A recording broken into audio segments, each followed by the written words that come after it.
Hello, and welcome to episode 1 of Ryoko Seyo, Mahōrea no Densetsu, aka Travel Legends of Mahōrea. We're here, we did it! I figured out how to make an overlay and a game happen. And I think all of the tech worked. So rather than stress about that we're in the wrong spots, fuck! I was so close! I mean, I'm down to play Ari. I could do that. Almost in the right spots. Honestly, I saw the hot boys and I was like, ugh. You're like, they're fine. I couldn't really think about it. Okay, hot boys in the right spots. There we go. There's our technical problem for the night. Hello, we're here. I'm very excited.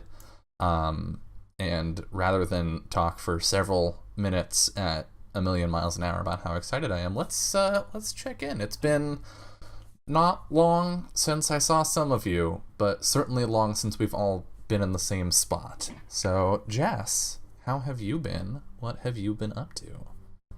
Playing so many games. You make that sound like a bad thing. Well, when you're playing so many games like 7 days a week, it starts to get to be a little much. But Friday in particular stands out as a highlight of my life up to this point. Yeah. We played some Ghost Club, and ostensibly we play Monster of the Week over there. I guess. But I think we did some Start of Mystery things to at the beginning of preparing Miyu for her date. And it just went wild from there, but it was pure improv. It was like amazing and beautiful, and I went into that session thinking, "Oh, we'll probably end early. It'll be like content and we're good." And no, we have a 2-parter on our hands now. Yep. For a date episode. So That's good. It's perfect. It's beautiful. I love it. That's a thing that happened. I'm happy about it. We did Promise Tree today. Was that thunder?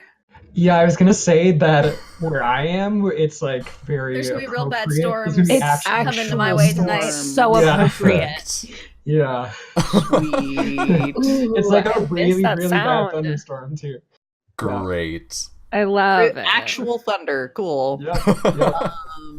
Best Please of be safe. them. Yeah, Promise Tree was earlier today, and we had you. Well, I've seen a lot of you, Dylan. We've been hanging out so much. Sorry? I'll just mean that- go. I Okay. mean, that's the best way. Yeah, we did session 0, and then there were other games that happened prior to that. I think, I don't know. There's been a lot of games this week, and Yeah. art for this. Yes. Yes. I was busting that out in every spare second. As always, major props to Jess for the amazing art for these 3 trash can people and 1 sweet cinnamon roll. Yeah, thank you for that. Also, so Friday was a ton of fun with our hijinks, and Julie in chat is correct. 2 rolls that night. It was literally just the beginning of mystery rolls. That's all we ever rolled for that session, and the rest of it was just absolute bullshit. Yeah. I think I managed to do the miscommunicating whether or not Genji is going out with someone bit 3 times that episode, like in a row, and it was very pretty good. And I stand the bromance of Genji and Daisuke until my dying Yes. day. It is a Yes. thing of beauty. Yeah, I did not expect that to be as fun to play as it was, but I can say pretty definitively, friends and viewers, everyone, play a character with a best friend that your character just believes in so hard. It's fun.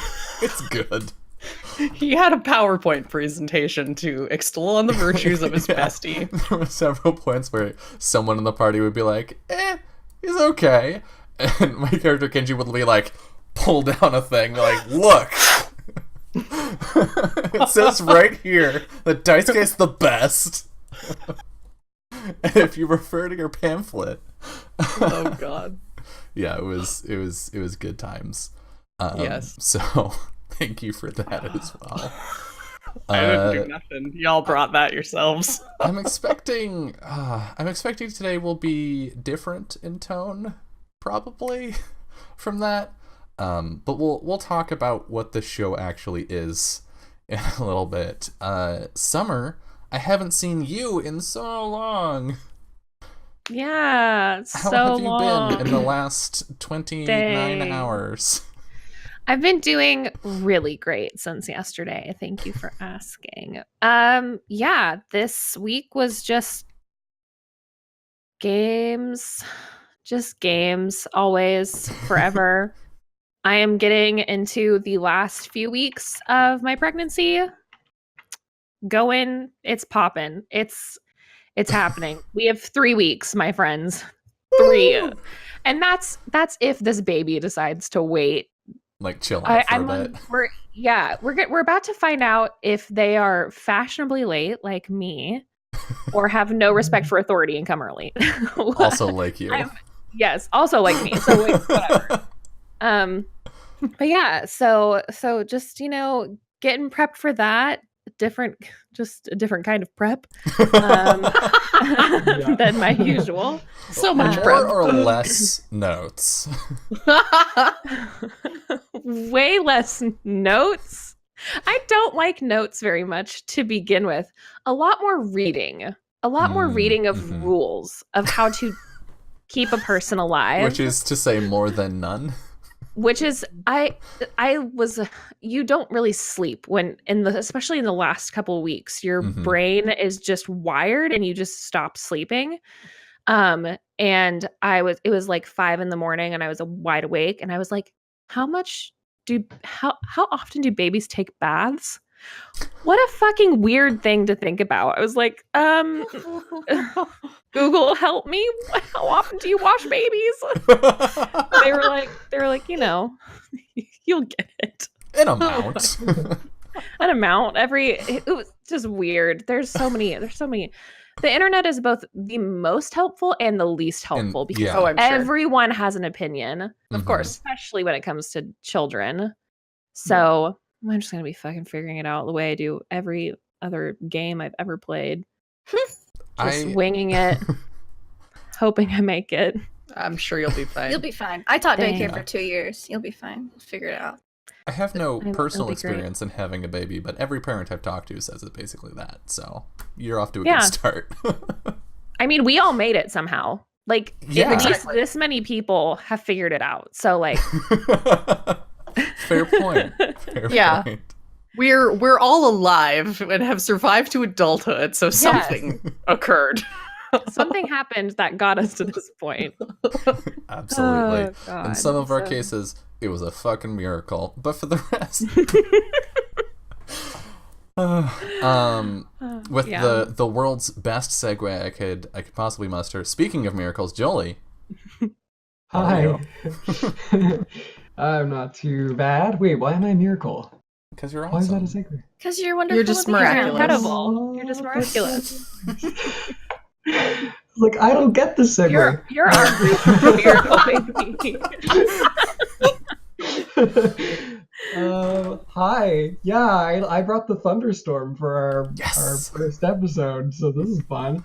Also, speaking of baths, my character has a portable bathtub. Oh my god. That's important. So, you know. It's in the book. You can buy a portable bath.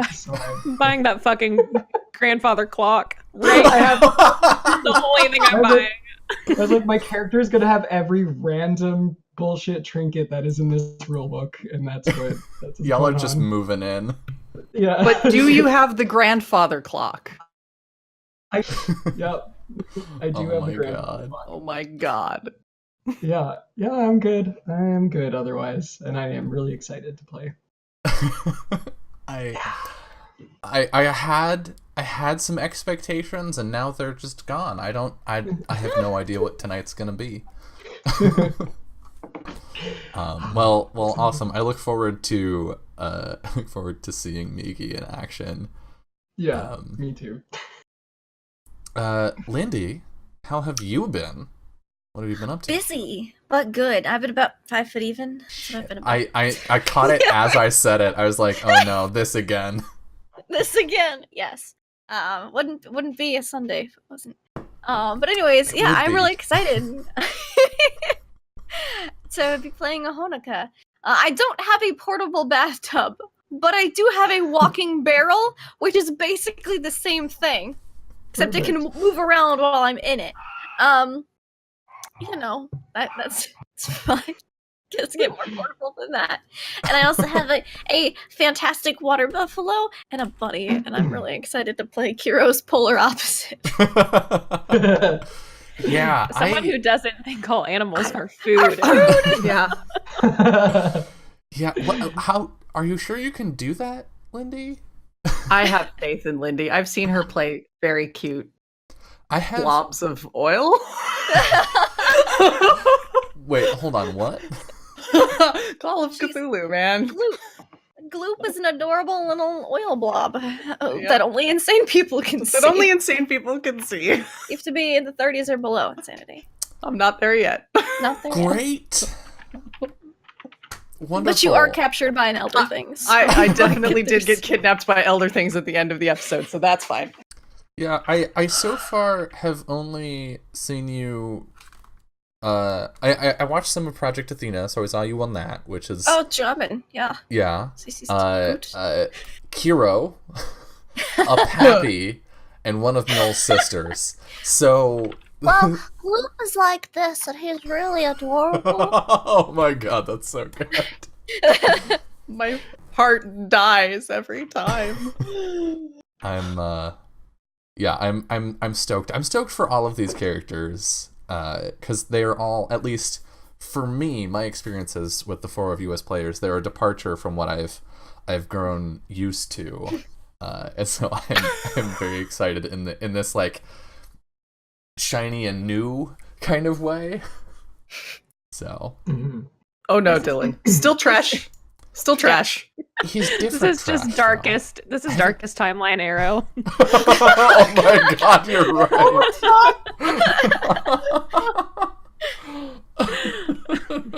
Oh no. Oh no. Yeah.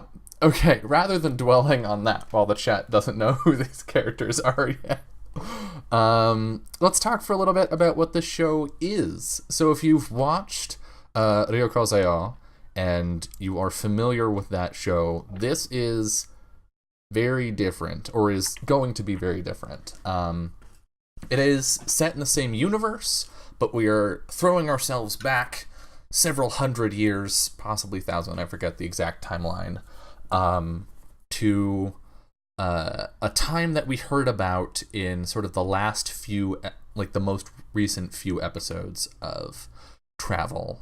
Sort of the background information is, if you'll recall, in whichever episode had them in the ruins in the desert, there was a war between the Stormlands, which was once a kingdom in its own right, and the Summerlands, where the Stormlands, led by the evil king Akvan, stormed into the Summerlands seeking to kill the Summer Dragon and then the others in succession and steal their power.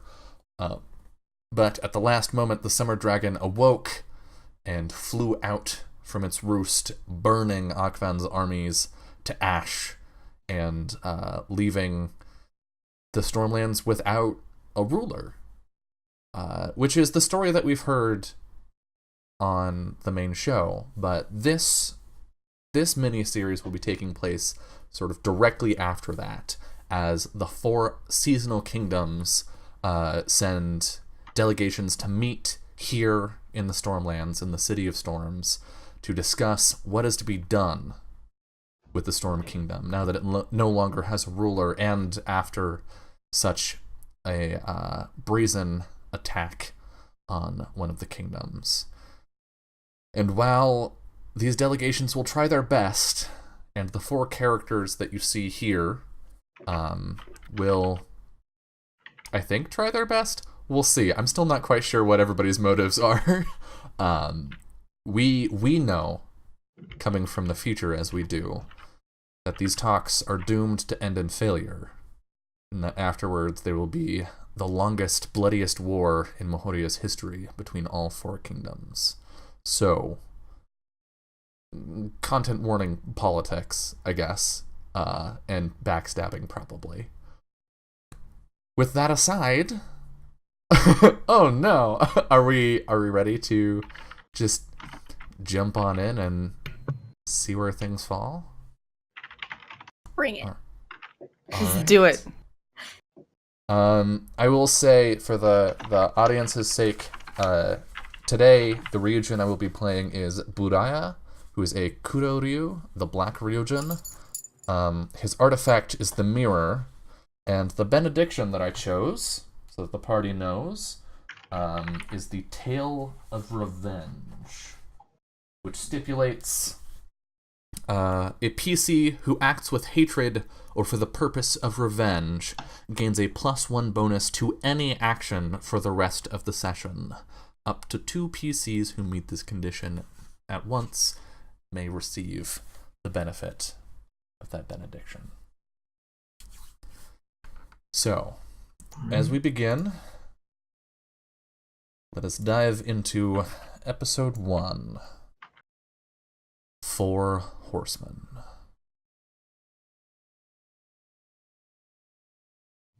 In this blasted land of obsidian glass, the spider weaves his wicked web. Though these 4 horsemen seek reward, instead their doom shall come to pass. The dark halls of Akvan's palace bring to mind thoughts of ghosts and specters as Kai walks through them, each shadow seeming to hide a once familiar face, long lost to the Storm Kingdom's war against his own home. His discomfort grows, and he grips the summons tightly as he approaches the chambers of Prince Cipriano Mata, the leader of the summer delegation. You have been called by your prince to his chambers here in the conquered palace. Okay. What do you do?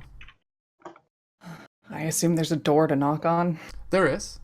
Okay. He'll just kind of raise his free fist and just thump on it a few times. What? Yes, come in. Door opens. Your Majesty? Ah, Kai. Yes, please, come in. And He just kind of waves the summons. And close the door behind you, if you would. Of course. Elbows it shut as he passes through the room. He sort of stands at attention, but there's a bit of a lean Yeah. on his Eku, which for explanation is a basically it's a Battle oar? war. It's a battle oar. It's a battle this is paddle or a war oar. Yes. It is a long black pole arm with an oar on one end and on the other, and they are lined with shark teeth because why not? Why not? Kira's losing her mind. He definitely got all of those shark teeth himself. Merchant Prince Cipriano Mata is one of several merchant princes from back home, and is the leader of the summer delegation here. He's a young man, possibly a few years older than you, Kai. But he, whereas your character, I imagine, Kai is somewhat rough around the edges.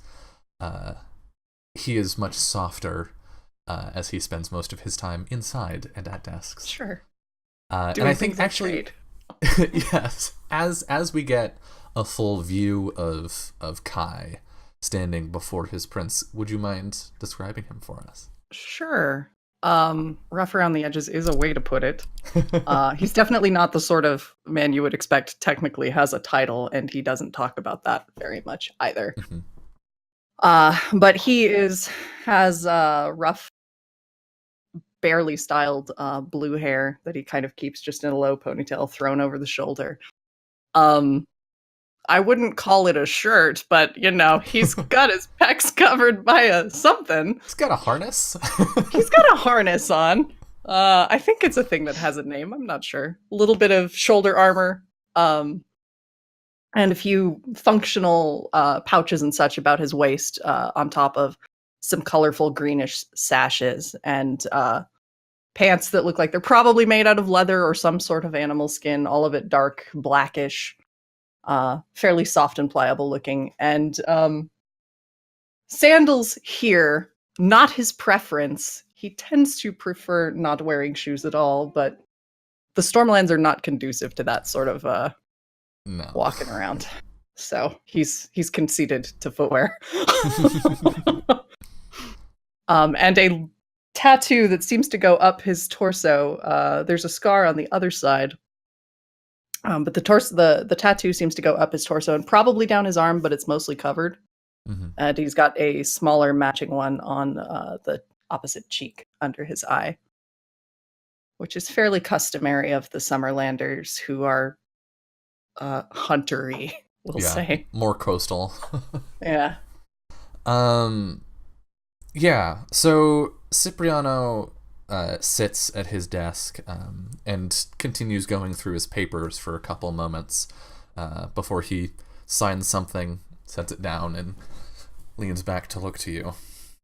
Well, you do cut quite a stunning figure, General. While I have you here, the other delegation should be arriving at some point today. And, well, I don't wish to predispose you against any of them. I was hoping I could request that you make sure they not cause too much trouble, move things around too much, and the like while they're here. Keep them in line. Sure. Well, I wouldn't want to be so bold, but yes. Well, that depends on how bold they're going to be, I suppose. I suppose you're right. Just some decorum, please. Of course. He kind of stands up a little straighter. We have, well, I'm sure I don't need to tell you, but we fought hard enough for this hold. I'd rather not lose it over something silly. Certainly. I know perfectly well. I'll do my best to impress. Thank you. And, if you see anything, odd, we still haven't finished combing the palace. If you see anything, please let me know. Odd. Yes. All right. Akvan was quite the eccentric, or so I'm told, so. Of course. You'll be the first to know. Thank you. That will be all. Very well. He kind of gives a nod, clearly not feeling comfortable with this whole decorum situation. Mm-hmm. And kind of takes a moment before he figures like, oh, I guess I should bow, and he sort of does that. And then turns to exit the room. I think as you step out, he calls after you, don't forget your title, General. Of course, sire. It's an honor. Door shuts. Where do you go next? First, he leans on the door and just sighs real heavily. I think we see a maid walking by, like across an intersecting hall, and she looks down the hallway at you as you like lean against this door and sigh heavily, and she just like, huh, and then keeps walking.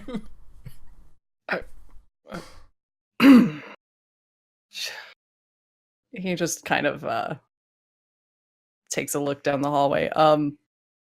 He was probably on his way to somewhere else, and I imagine he would be most likely heading outside. Okay. Probably to just see what the men are up to. All right. So I think... And presumably the dog is outside as well. Yes. So I think we can leave you as you head toward the courtyard. And we cut to elsewhere in the city. A bitter wind blows in from the waterfront at the edge of the City of Storms, carrying with it the sharp scent of lightning and billowing about the autumn delegation as they depart their ship. Migi stops for a moment to pull her scarf up and cast her sunken gaze about the dreary port, though Ambassador Hayate Gekido awaits her patiently at the end of the pier.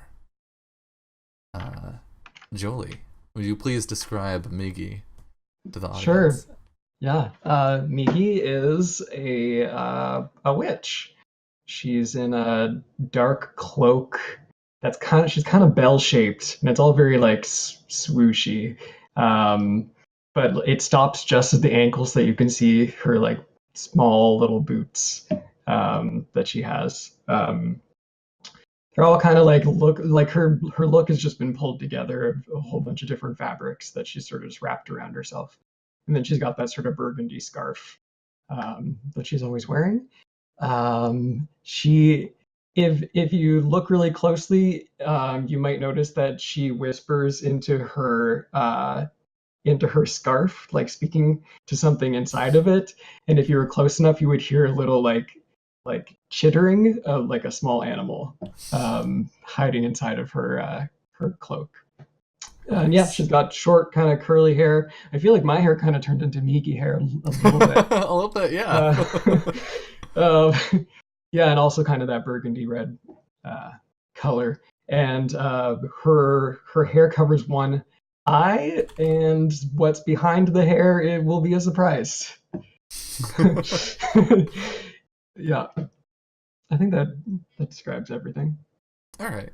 So as you take in the view before you, the head of your delegation, Ambassador Kikido, is waiting at the end of the pier for you to approach. He's not waiting impatiently. I don't think there's a sense of like expectation in that he's like waiting for you to like hurry it the fuck up. I think he's actually waiting patiently for you, just sort of watching. What do you do? It was Kikido? Is that what it is? Gekido. Gotcha. I think Migi would take her time, and not to piss anyone off. Like that's just the way that she is. She's just she's watching the storm, fascinated by it. She also has a couple other animals. So I think she has a rock, like a very large bird, that carries all. She's a merchant, so it carries a lot of her. It's her pack animal, and so I think her bird Avila is actually sort of soaring up in the air, and like there's the storm clouds in the distance and lightning, and I think this is really cool sort of like shot of Avila coasting along in this storm.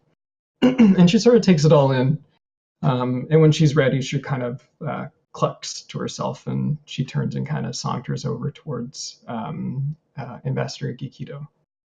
Awesome. And actually, I forgot to read my own notes. Jess, can I get a condition check from you real quick? And Sure. also, can we get a condition check from Migi? Sure. Holy shit! Guy's in a good mood today. Oh, it's changed a bit here. Mm-hmm. Cool.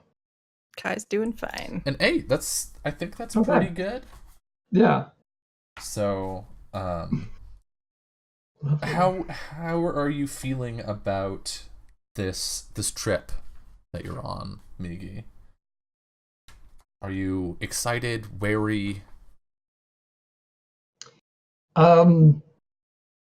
Migi's kind of an odd duck. I think she's intrigued by this place because she's always read about it. Mm-hmm. And yeah, she's interested to see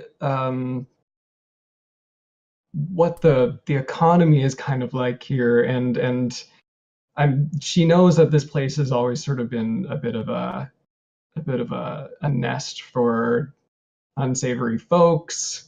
I'm sure there's a black market somewhere. So there's things that she's interested in getting out of this trip beyond whatever it is that her mission is, being here. So she's a little bit excited. And as you approach, the ambassador asks, "What do you see?" A storm. That is all. What do you see? I see a witch that was brought along for her sight and her understanding. Don't know what to make of it yet. The storm is just a storm. The people. Let me get a look at the people here. And then I'll tell you what I think of what's happening. He smiles. Very well. Shall we walk?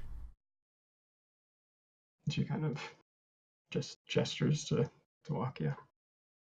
I think he's probably sent the rest of the delegation ahead, and so it's just the two of you walking through these streets, and it's... I don't know. What did you expect coming here? Did you not expect anything? Did you leave yourself open, or are there assumptions that you had? I think Migi is I don't know what I'm looking at, but I think Migi would have expected a lot of suffering, a lot of grim faces. Is that what we're seeing as we walk through this? In a way, yes. You do see some of that. Maybe not blatant despair, but just like grim, broken faces. I think what strikes you is that they're not broken. They are grim, but they're resolute. Okay. You don't see in these people a sense of, desperation or even a sense of defiance, just of acceptance, I guess. As you walk by these people, they can tell that you're not from around here, that you're from some other city, but they don't treat you with animosity. They just seem to sort of look you up and down and like appraise you and then move on with their business. I think Migi sort of says to the ambassador, "They're a sturdy people, kind of like the rock from which they're born," and she like clicks her heel on the black stone. Yeah. Born of fire and fury, this place. And she kind of nods over to where the volcano is. Yeah. And I think as that happens, we get a larger shot of the city, and where it sits in this blasted obsidian landscape, with the harsh rocky coast, the churning ocean on one side, and to another is this looming volcano. And I think that is where we leave Migi. Sure. And we go next back to the palace. A distant rumble of thunder is echoed by the sound of hoofbeats as the winter delegation rides into the courtyard of Akvan's palace. And from his vantage point beside Prince Ervetafang, Ari spies Kai and a smug grin breaks across his face. Summer, would you please describe Ari Adamord to the audience? Hot. And we're done. Obviously. And that's all I need to say. Yeah, he is riding in on a white caribou. Because why wouldn't he be? And I think that this caribou actually is quite large. They're probably pretty common in the Winterlands at this point too, as riding animals. But this one stands apart just because of its size. And Ari is rather relaxed, kind of leaning back in the saddle. He's pretty lean, rather tall. He's dressed down, I think, compared to most of the party who knew that they were going to be arriving in the city today and is probably like in the best clothes.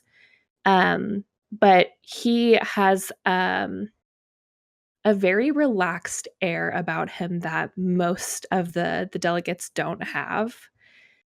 He is dressed in dark grays and blues and whites to mimic the lands of the Winterlands, and has kind of a dusty gray-white hair that he's kind of constantly pushing out of his face, but like you can tell that he thinks it looks too good for him to cut it, right?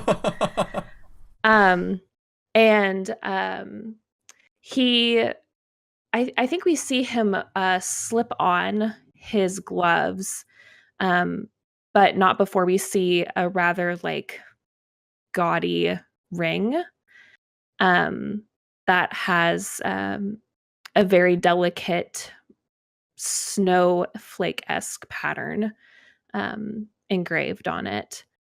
And he's not dressed appropriately for the weather. You don't say. I mean, he never is, even back in the Winterlands. So as you ride in and you see Kai, what do you do? He makes like prolonged eye contact if Kai looks his way. Oh no. But it's the type of stare that you can tell is looking through you. It's not exactly looking at you. And this is very intentional. I think it's been a while since they've seen each other. Seems fair. And he wants to give the impression to Kai that he has seen him, but that it doesn't. It's like below him, if that makes sense. To acknowledge it, yes. Yes. Could you like you might as well be another face in the crowd, Cool. kind of thing. Can you roll me a condition check, please? Sure. Should I re-roll Oh mine? my god! Because I think my mood changed. Oh my god! All right. Well, you Yes, You I get will to bump one of boost my a stats, stat. Thank you.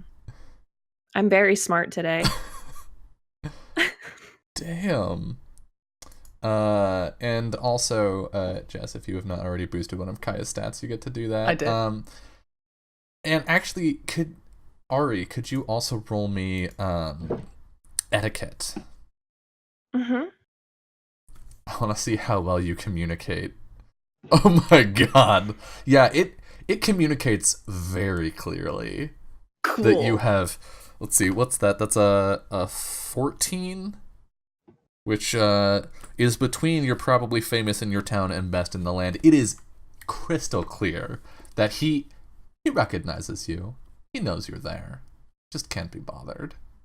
Kai, how do you respond as you see the winter delegation ride into the courtyard and this I think guy? So Kai went out into the courtyard to basically like check up on his particular contingent that he still keeps contact with because they're sort of his center. They keep him grounded. And he was probably off to get Atta, his coursing hound, from one of them, because I don't think she's allowed inside the palace very often. And I think he was just kind of like chatting with a few of them and, just kind of offhandedly petting the dog and just giving her some attention, and happened to glance up and spotted these guys riding in.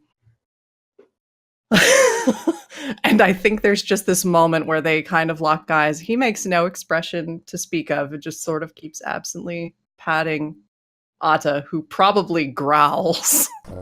What kind of dog is Atta? Specifically, she's a pharaoh hound, so she's a very, very long, lean, tall, skinny dog. Oh, hell yeah. Kind of tan in color.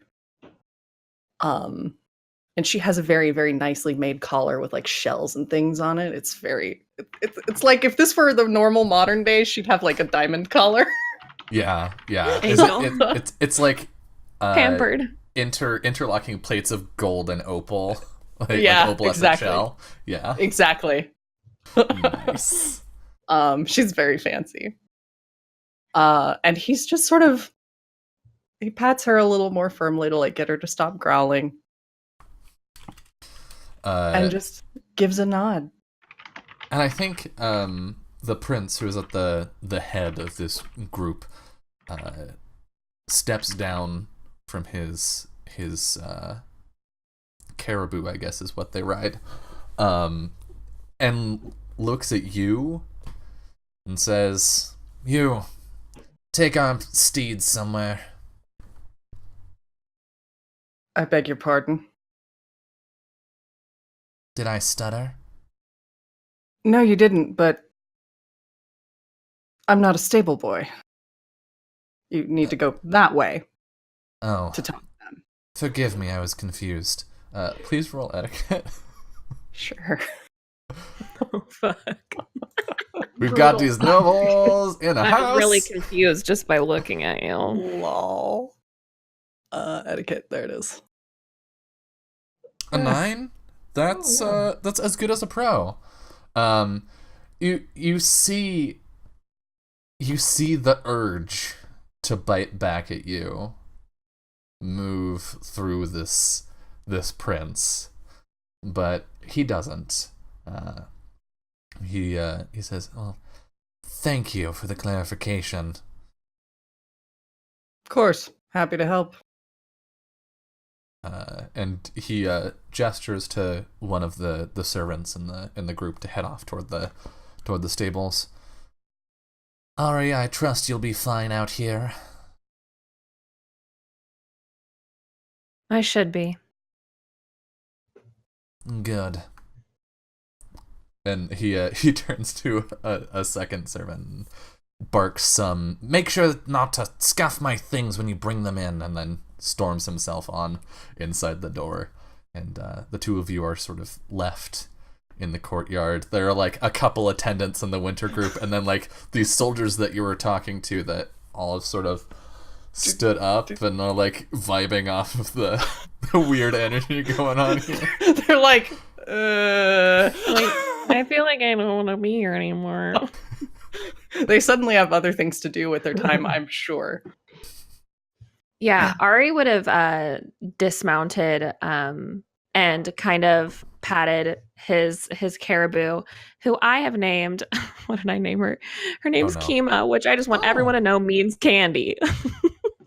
Oh my That's god, adorable. So we have the dog is named Atta, which means princess. Caribou means candy. Okay, these boys and their animals. Yeah. Wait, are these soft? Are these both like riding animals? Mine is. I don't. Okay. I would The assume dog a is not a dog riding would not animal. be a riding animal. No, I have a different riding animal. He's not here right now. I think he's in the stable. He might bite someone. Oh boy. Yeah, So it's but gonna seem my riding animal is Pookie, so we're riding We just three got a for bunch of three. soft. We're all really soft for our animals, okay? Yeah. And he pats her so that she knows to like follow along with the other caribou off to the stables, and just kind of like adjusts his clothing, but doesn't really look like he's like standing with the group, but like in that weird thing, like I'm not with you, I'm over here. Mm-hmm. And then just looks up at Kai and goes, I really didn't expect to see you here. Same. Didn't figure they'd bring you with the delegation. Why not? Are they looking to murder someone? He shrugs a little bit.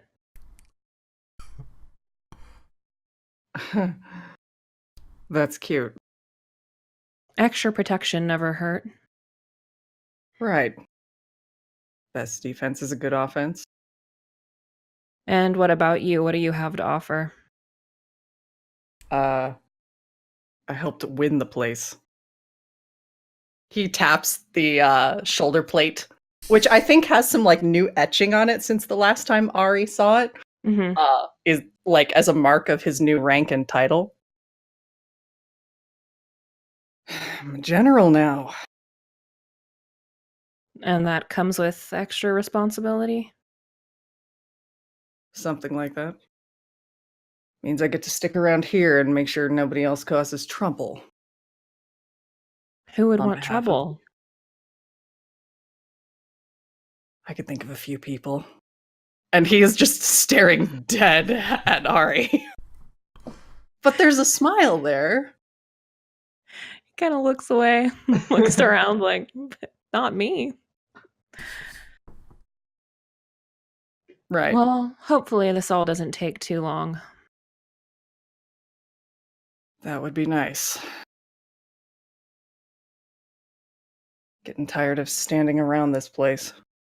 Be perfectly honest. I guess we're just waiting on the others to arrive.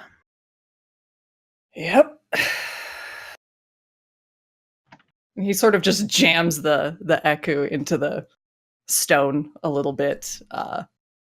He's got an easy stance, but there's I think Ari would know he's feeling really restless and agitated because he usually doesn't shift about as much. Mm-hmm. And he seems a little more fidgety than he's typically known to be outside of a fight. Yeah, I think he looks him up and down. Eager for conflict. No, not conflict. Tired of standing around. I'm sure you could always ask to go home. Nice as that would be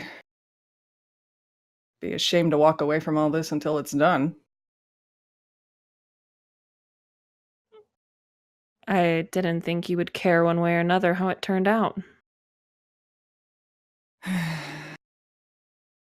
Oh well, you fight hard enough for something, you might as well stick around for it, right? I don't know, I thought the fighting was the exciting part to you, and the rest rather boring. It is. Might be something of it yet. Although I'm supposed to make sure that doesn't happen. Like I said, nobody's looking for trouble. Of course not. Just here to talk, right? That's what they say.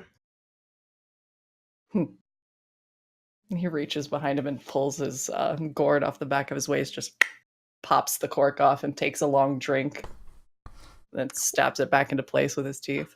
Dylan, what the fuck time of day is it? Doesn't matter. It is Does not matter. 7 a.m. it is midday. It's maybe noon. Listen, it's 5 o'clock somewhere.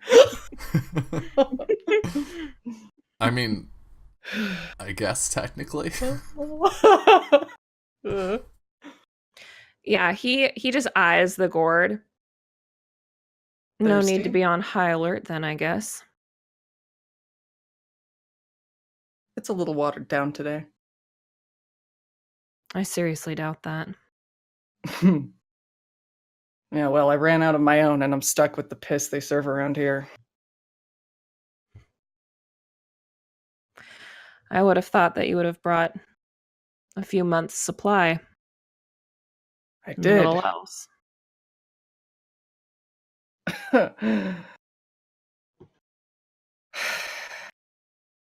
You gonna go with the rest of your delegation, or are you gonna hang out with me? I'm supposed to keep an eye out Oh, well, for the trouble that none of us want. of course. And he kind of gestures to Atta and sends her off to go do whatever. She's good on her own for the most part. Go sniff around, pupper. Yeah, go keep an eye out, baby girl. And he just sort of swings the oar back up and rests his arms on it. Come on, I'll walk you around. A tour, much appreciated. Might as well get the lay of the land, right? He nods and like puts his hands in his pockets and follows along. Yeah, Awesome. they'll just walk him around the perimeter and whatnot. Mhm. Yeah. Sometime later, within the palace itself, the royal spring herbalist Honoko sits on the edge of her prince's bed, applying a hot compress to his chest. Prince Hachiro looks despondently out the window at the equally glum skies beyond. Honoko, Yes? I'm sorry to put you through all this trouble. Oh, it's no trouble at all, really. Well, It's my job to take care of you. He laughs and coughs at the same time. I suppose that's true. But still, I'm sure you had plenty of interesting work back home. I did, but it's also very interesting being in a nice new land. There's a volcano in town, just right over there. It's crazy. And I've heard that there are some quite good medicinal benefits to the hot springs here. Well, I hope I find the time to find out for myself. Hopefully you won't be too bogged down with meetings. You have to take care of yourself. I can't do it all for you.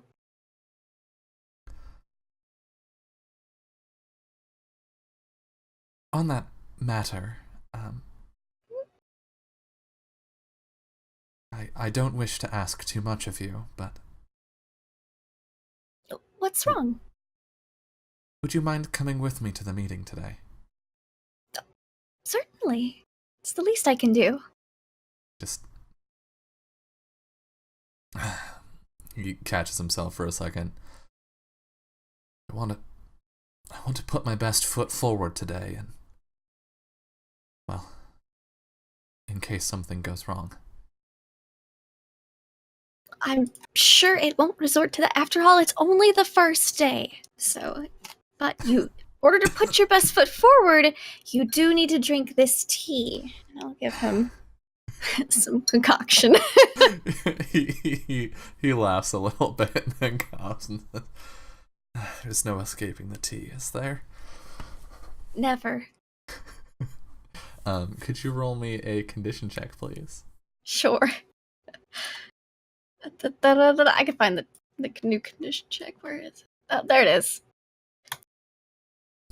Boom! Not bad. Yeah. All of you are in good shape today. And could you also roll me an herbalism check? An herbalism check? Yeah, herb gathering, I think is... Herb gathering, yes. Yeah. Yeah, it is. I can do it. Oh, I didn't do as good. I got a 5. You got a 5? I don't Yeah. think that does it. You have not found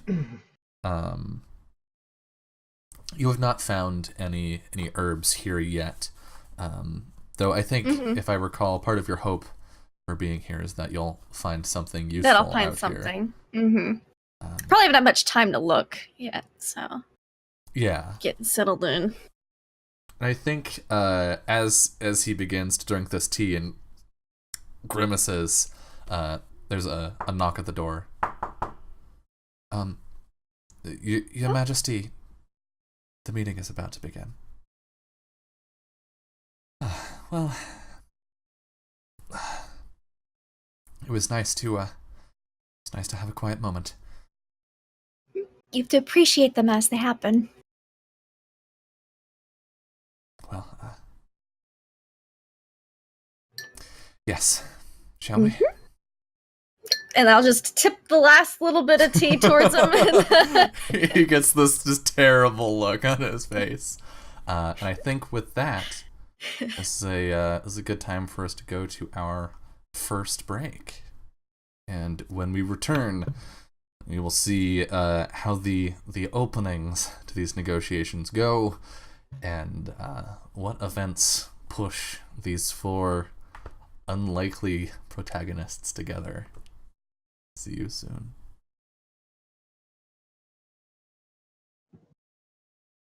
Hello, and welcome back to Legends of Mahōrea. So, as we come back, we come in on this black stone chamber, with you know what? We came up with a key art location when we were doing the creation and stuff. I'm just gonna say it right now instead of describing it. It's fucking Dragonstone, okay? It's the war room in Dragonstone. If you haven't watched Game of Thrones, Google Dragonstone War Room and you'll see it. And that's the scene we're in. I'm not gonna. There's no lampshading this. Everyone would know stony. exactly what you were describing. Yeah. It's very stony and dark and stony. And awesome. Windy. Yeah. And in Cool. the center is a table that has carved into it a map of Mahōrea. And sitting around it are each of the delegates, and behind each of them is a group of like 5 to 10 advisors and attendants, with various purposes, including the 4 of you.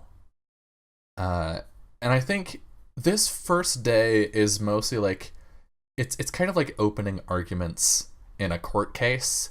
Each person is standing up and saying, "I am so happy that you are all here, blah blah blah blah blah, politics, politics, politics." Which I gotta ask, does that interest any of you? Nope. Ari, It- really? It actually does, because he is very judgmental about how people interact in like noble political settings. Like he places heavy importance on etiquette and like being respectful, and like even though the Winterlanders are a kind of like snobby bunch, he likes to think that they are like the most elevated as far as like etiquette and circumstance and all this like just show. So he's paying very close attention to how the other delegates interact, how they introduce themselves, like how they talk to their servants, that kind of thing. Awesome. So you're just like riveted on this. Everyone else is like, The best we get out of Kai is that he's maybe actually standing straight because the he's quorum. present. He's stifling Yeah. his yawns. Yeah, we occasionally see him like look off to the side. Which I think, Migi, you catch this, having been at least loosely introduced to Kai when you arrived, that he clearly is not interested in being here. How do you feel about that, seeing this sort of, I guess, head of security here who just would rather be anywhere else. He's definitely looking all over the room, but mostly out of boredom. Well, I think what Miki's been doing is that she, in a different way, she's really interested in everyone's sort of mannerisms and everything too, because she's trying to get like a read on people. Like she's really here just to like figure people out. So she's been watching everyone too, and I think when she notices, my gosh, I forgot his name already. Kai. I think she like chuckles. She just goes like. There's a brief furrow in the brow. I think this is during Prince Vedafang's address, and he like furrows his brow in like consternation as you interrupt a little bit, but keeps talking. Oh yeah, and then she's Ari's sort of like, like, what the fuck? How dare you? A curse on you, a curse on your cow. Yeah, and then I think Miki just kind of like stares at Kai. Like, I think as his eyes are kind of swinging around, he doesn't really notice her on the first pass, but then as he comes back around, he notices that she's this like weird witchy woman is staring at him really hard. Which I think smiling too. Yeah, he's like super used to women and men staring at him really hard because he's really hot and he knows that. But that's a different not in the stare. Business setting. Yeah. Also, that's a really different kind of stare, I'm thinking. Yeah. It's like an unreadable like smile and stare at you. Like, yeah, and we just kind of see him shift a little. He kind of moves his Eku over to the other hand, and his eyes keep going. And there's just a little more tension in the posture because he's kind of creeped out right now. Prince Vedafang finishes his address and sits down to cede the floor to someone else. And the moment they start talking, he leans back in his chair toward you, Ari, and says, "Do me a favor, Adamod. While everyone's here and busy, why don't you go look around and see what you can find?" Yes? It'd be my honor. And he just bows a little bit to like formally excuse himself from the table, and leaves with purpose. Kai watches that happen. Yeah, you definitely clocked that. He's not doing it in a sneaky way, because that's the worst way to leave this situation. Yeah. Nobody's leaving the room, which is enough. Confidently. He's also the only person in this room that Kai gives a shit about. Just going on my merry way. I think he will lean to Prince Cipriano. I think Cipriano is currently talking. Okay. He's gonna nudge one of the others amongst his group that are probably also standing guard. What?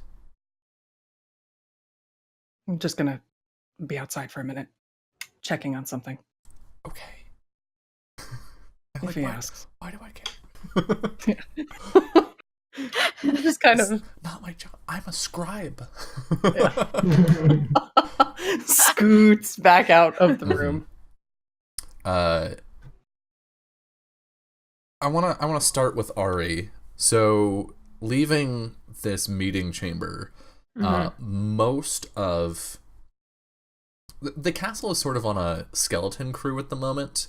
As far as actual staff, for the most part, there's just like some guards. But even then, the Summer Kingdom has been kind enough to not put guards that are their own everywhere. And so what has sort of resulted is each of the delegations has like some guards on their own rooms that they brought with them. But most of the palace is empty. Where do you want to go first? I want to go to our, like, the bed chamber, the bedroom of the guy who was in charge, wherever that might be. So like the personal chambers of King Akvan. Mm-hmm. Okay.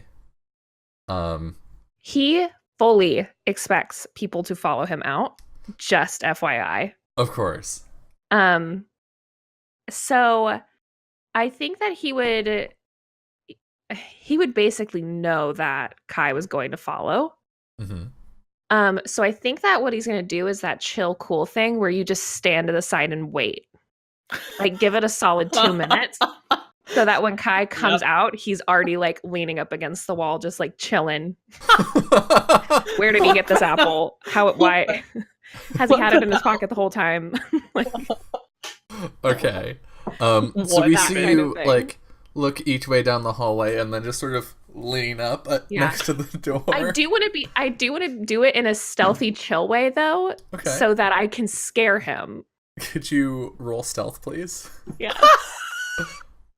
I will. A 10. That's really good. All right. We'll see. In the meantime, I think this meeting has already been going on for at least an hour. People are fidgety and uncomfortable. The chairs that the delegates are sitting in are not comfortable. The floor that everyone else is standing on is not comfortable. No one is happy here. So many rocks. Yeah, it's just like hard stone floor. That's it. Like no one in here is wearing Jordans, right? So, in the spring delegation, Honoka, I think you notice the prince start coughing. And when he pulls his handkerchief away, there's some blood. My eyes are gonna go a little bit big, and then I'm gonna immediately just do a handkerchief swap, because I've got just like a pocket full of handkerchiefs, obviously. And be like, are you feeling all right? Yes, sorry. I think I left my medicine back in my chambers, though. Could you? I'll go get it for you. Thank you. Okay. He gives you sort of like an apologetic smile. And I'll just pull out like a couple more handkerchiefs and just kind of like, just very discreetly, just kind of slide them in. Yeah. Here.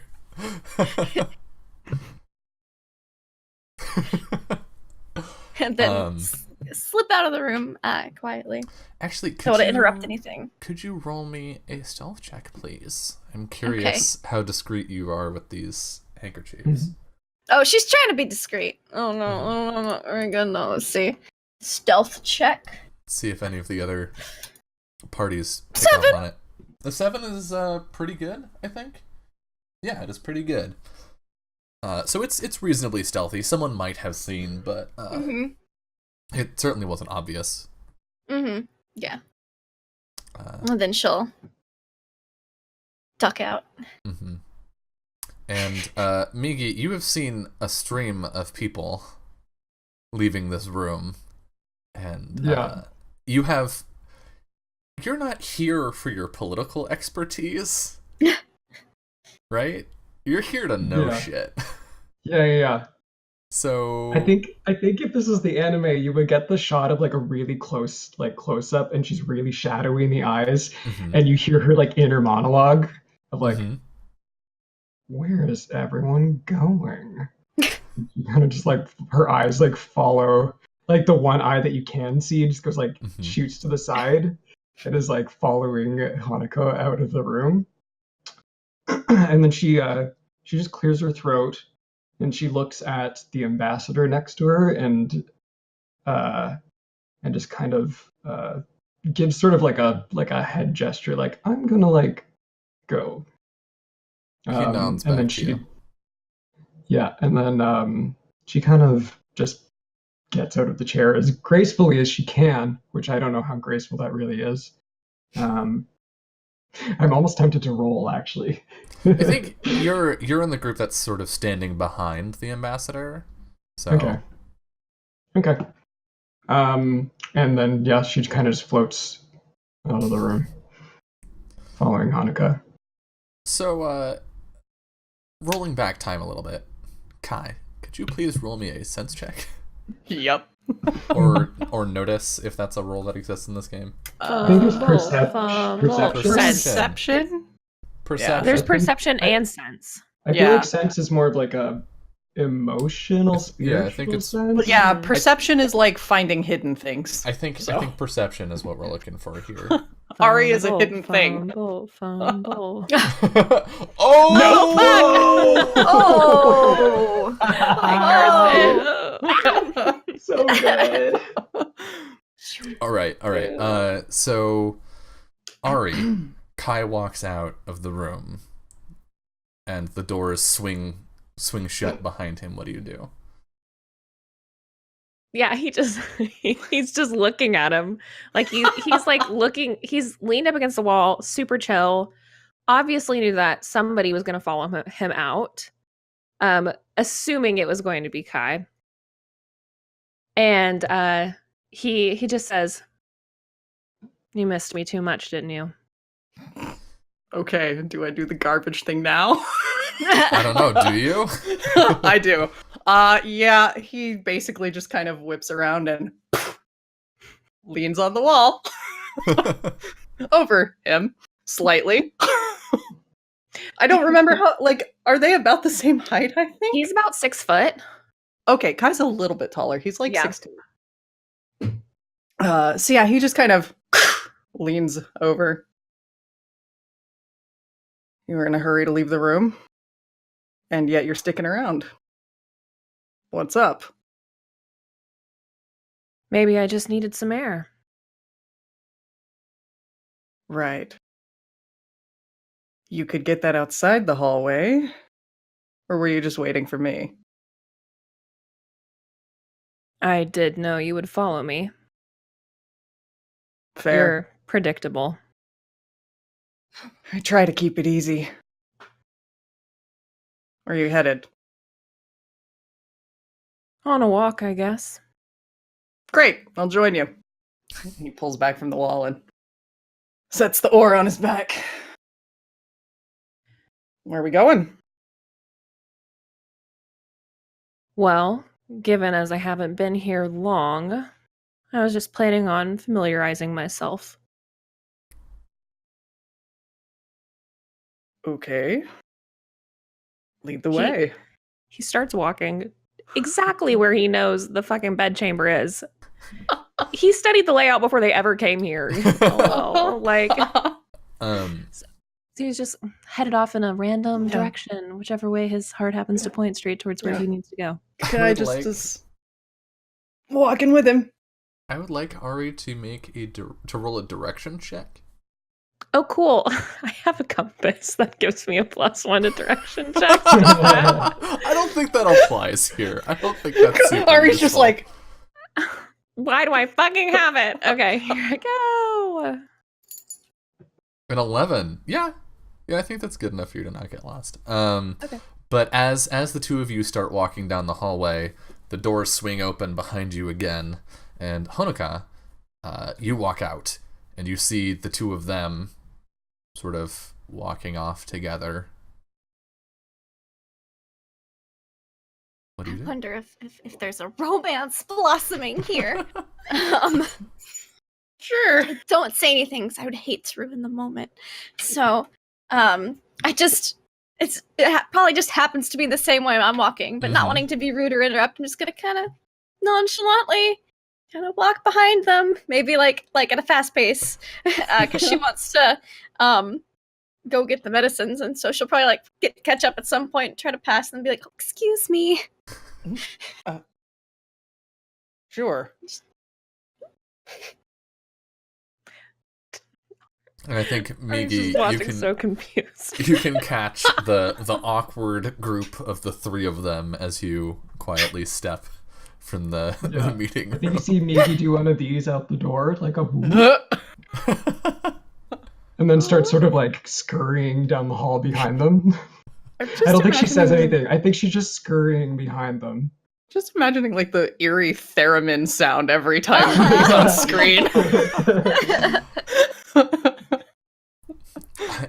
I can't quite tell if in my head Migi is Gothel or Susie.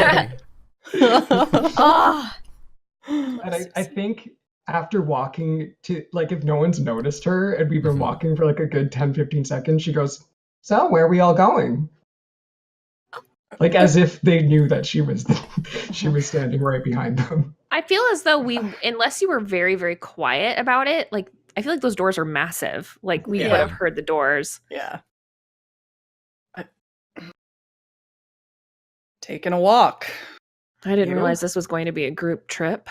oh, I'm just getting something from the bedchamber. Of course. Interesting. By all means. Something so urgent it couldn't wait until the end of the meeting. It is rather important, yes. Says the first one who left the room.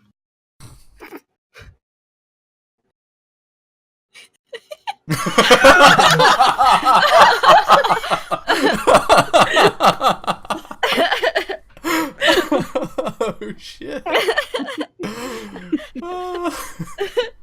They're going to kill us. I will not survive this campaign. Well, we could escort you. I'd hate for you to be walking around on your own. Well, I'm not by myself though, and I'll reach into my big like kimono pocket and pull out a floppy-eared gray bunny. Cute. Kai is like glancing down about his heels, like, oh, okay, whew, good. Atta's not here. Atta's That not was here. so bad. Yes, but I rather doubt a rabbit would help you if you got lost. Oh, Fuji's very clever. Good to hear. Where were you headed again? To, the Spring Princess. Oh, Room? right. Well, we're all enjoying the air and not in the room that's bursting with politics. It is quite Shall a we? lovely day outside. Yeah, Sure, I'd sure. way rather be outside. I think at this moment, Kai, as you gesture ahead and you're like, shall we? You see a figure at the end of the hallway that you don't recognize, wearing all black, that just sort of whips around the corner before you get a good look at them. I feel like Kai's been around here long enough. He probably would recognize most of the people that are supposed to be here other than brand new delegates. And even the brand new delegates, part of why Prince Mata had you greeting people was so that you would recognize, recognize the people. delegates. So that's a new face, or not a Yes. face, so to speak. Excuse me. Duty calls. He just takes off at like a ground-eating pace, but it's an easy stride for him. He's pretty long-legged, but he's going fast to make for around that corner. Ari, coincidentally, Kai has started running in the direction you were already going. Perfect. I'm going to continue to walk that direction because I'm not a fucking fool. Just casually walking.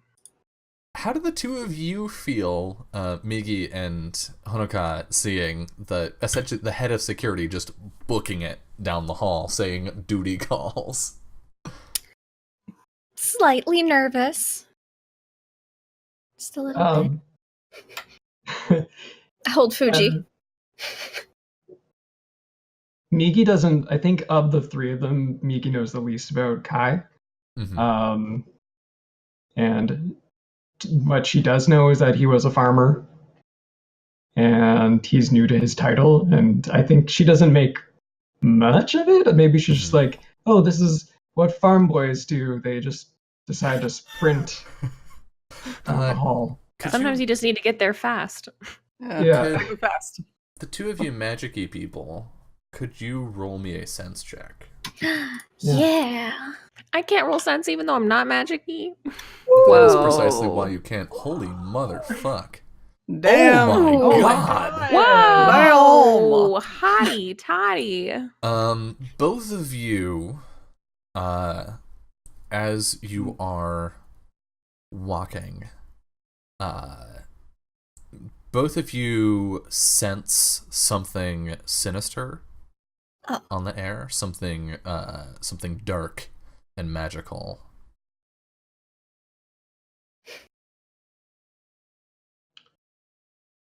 Can I sense from where? Yes. Progressing a little further down the hallway as the the sandaled footsteps of Kai disappear in the distance, you come across a necklace that appears to have been dropped in someone's haste, and is sort of has been kicked into a corner, and it bears Akvan's symbol, that of a human head with two curling horns, No. which you recognize, having heard about it, having seen it on official messaging from the Storm Kingdom before Akvan fell, and having heard of it emblazoned on his war banners.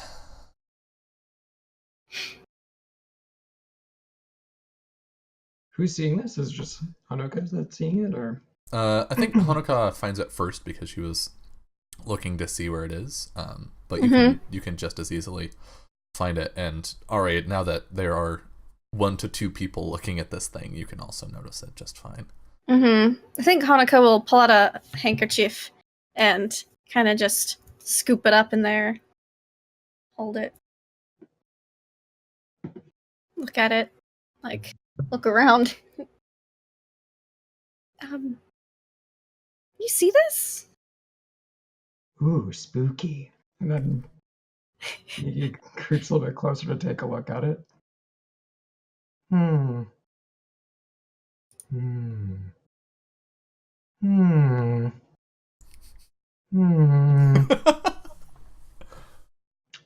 What do you make of it? I don't think it's been here for very long. It's not covered in dust or anything. It's like someone was in a big hurry and it just fell off, kicked aside.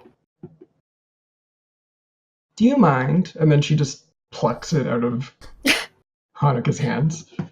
Do you take it with the handkerchief? No. All right. Great. That's what I wanted to hear. As you touch this amulet, Ari and Ari and Honoka, you see a spark, like an arc of electricity that jets off of the symbol and reaches out to zap Migi's hand, and Migi, you see, what is Migi most afraid of? Oh no. Oh jeez. Oh, Doing that already. Why? Oh my god, that's a great question. Most afraid of? What is the thing that has stalked her nightmares since she was a little child? Sunshine? Tan lines.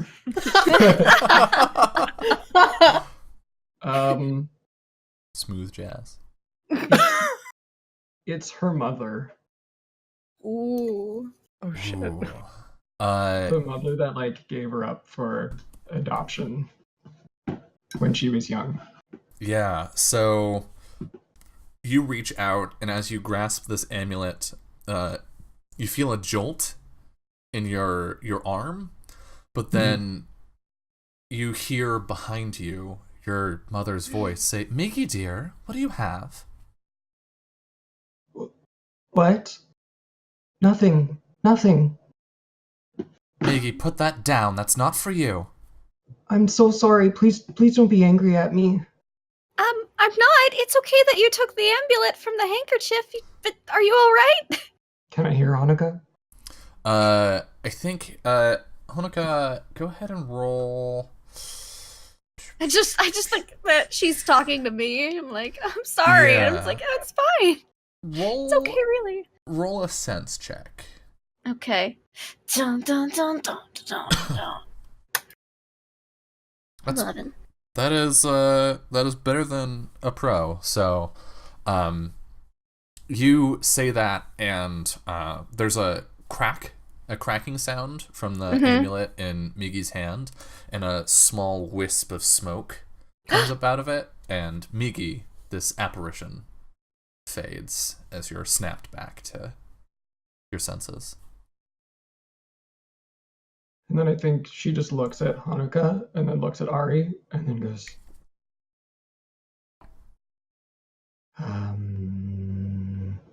you didn't hear all that, did you? You were apologizing a lot, and yeah, I heard what you were saying, but I didn't hear anything else. Are you all right? Just fine. Okay, maybe you should put that down. And she looks at it. So it's not having the same effect anymore, right? Yeah, you can see there's a deep scar across the face of the medallion now. Ooh, She's gonna it's changed. Yeah. She's gonna hold the handkerchief out. I think that they should know about this. And then I think Migi just says, just give me one moment. And she sort of turns away from the two and holds it in her hands. And what the audience would see in the anime is that her hair kind of falls away from her face, and you see her other eye, and it is pitch black. Like there's no white, there's nothing. And then there's a really bright colored iris in the middle, and it kind of sparkles. And then she just sort of stares at it, and I think everything kind of gets like all of the colors are inverted. Like everything kind of like turns to like like you're looking at the film negative of this shot all of a sudden of her hand looking at it. And can I use my holy vision to get a sense of anything that's on there? Yes. Oh. A 6. All right. You're only gonna get a little bit out of this, especially given that this cursed amulet has been broken and the curse dispelled. But this is a charm of some sort that was enchanted with a powerful hex of fear. And you don't know who cast it. But if you could find something else that the same person had cast and compared it to this, you might be able to use this to confirm an identity. Sorry, what would I have to find? Like if you found another enchantment and compared it to this, you could use this to potentially confirm that they were enchanted by the same person. But you can't get enough feeling off of this to track someone down directly. Yeah. I think Migi turns around and she goes, well, it's a charm of some sort, imbued with some kind of magic of fear, as you saw. I don't know who cast it, but it might be best that no one else touch this. She'll hold out the handkerchief. Yeah, I think Migi takes the handkerchief and puts the amulet in it and wraps it up. And if no one stops her, she's going to pocket the amulet just to be safe. No. Everyone who's here needs to know about that. That shouldn't be here. Yes, which... I just don't want you touching it. I didn't touch it. You're the one who touched it without a handkerchief. And why should everyone know about it? Because someone put it here, and it's a danger. It's a hazard.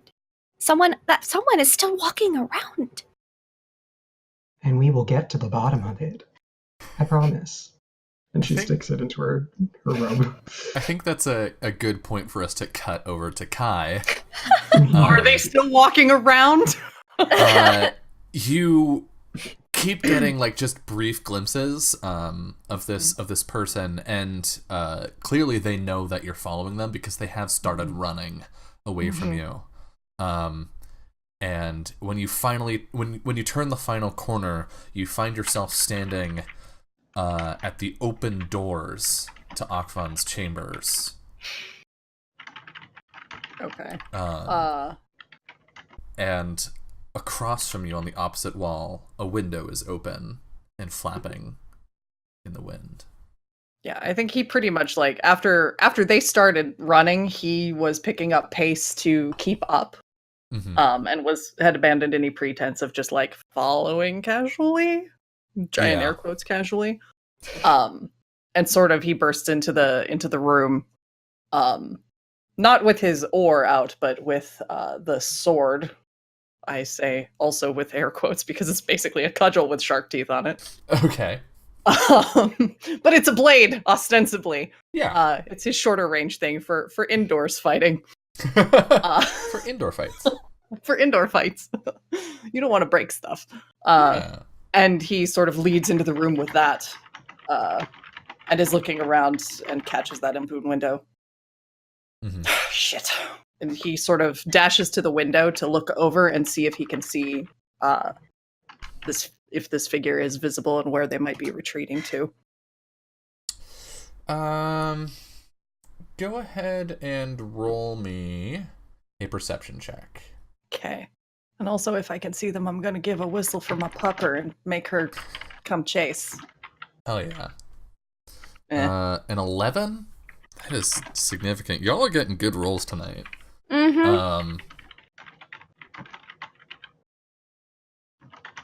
You see a figure at the edge of the palace grounds now, who has not quite melted into the crowd yet. You can't see their face. They've got it obscured by a hood, but you can make out the general shape and stature of them. And they appear feminine from this distance, but beyond that, all you can get is that they're wearing dark leathers, presumably for stealth, and you can maybe make out just the hint of a weapon, some kind of sword. So I think we see him sort of lean out the window doing this, and he gives a sharp whistle and calls out into the night, "Atta! Figure! Get it!" And dog. All right. Wherever Atta has been surveying the perimeter, if she hears, she comes and she does her thing. Yeah. I think. Are you calling Atta to you, or are you? I think if she comes up to where he is, he's going to point her in the direction of the figure. When he says, "Get him." Yeah, I think. What do I want you to roll here? Roll int spirit. Okay. I think negotiation uses those. Yep. We'll call it negotiating with my dog. As one does. 5. Atta does come around. She does hear you and responds, but I think she was further away on the grounds, and so by the time she gets to the section of the palace that you're at, like down below, obviously, you've lost the figure in the crowd. Yeah. She sort of like looks up at you. He's just gonna hop out the window. I should clarify. You're probably 3 to 4 stories up. That's okay. He's gonna climb down. All right. Oh boy. Say no thing. You have those climbing shoes? Yes. Totally. You have high stats. Roll. Oh goodness. Exercise? I guess. Yeah. Roll hard exercise. It's essentially rock climbing, is what I'm doing. An 8 is pretty good. I think, Ari, were you intending to continue on in the direction that you wanted to go? Oh, for sure. And Migi and Honoka, what is your plan now that you have this medallion? Are you going to stick together, or are you going to continue doing what you were doing? And Ari is delayed waiting because I don't know that he trusts Migi to have this thing that they don't know what it is. So he like basically kept walking when they found it because he was like, trash on the floor. Great. Congratulations. But then when the like electricity came off of it, obviously that got his attention and Right. he started talking. So he turned to wait to see, because he doesn't think it's a good idea to just barge into the meeting and be like, we found this cursed item.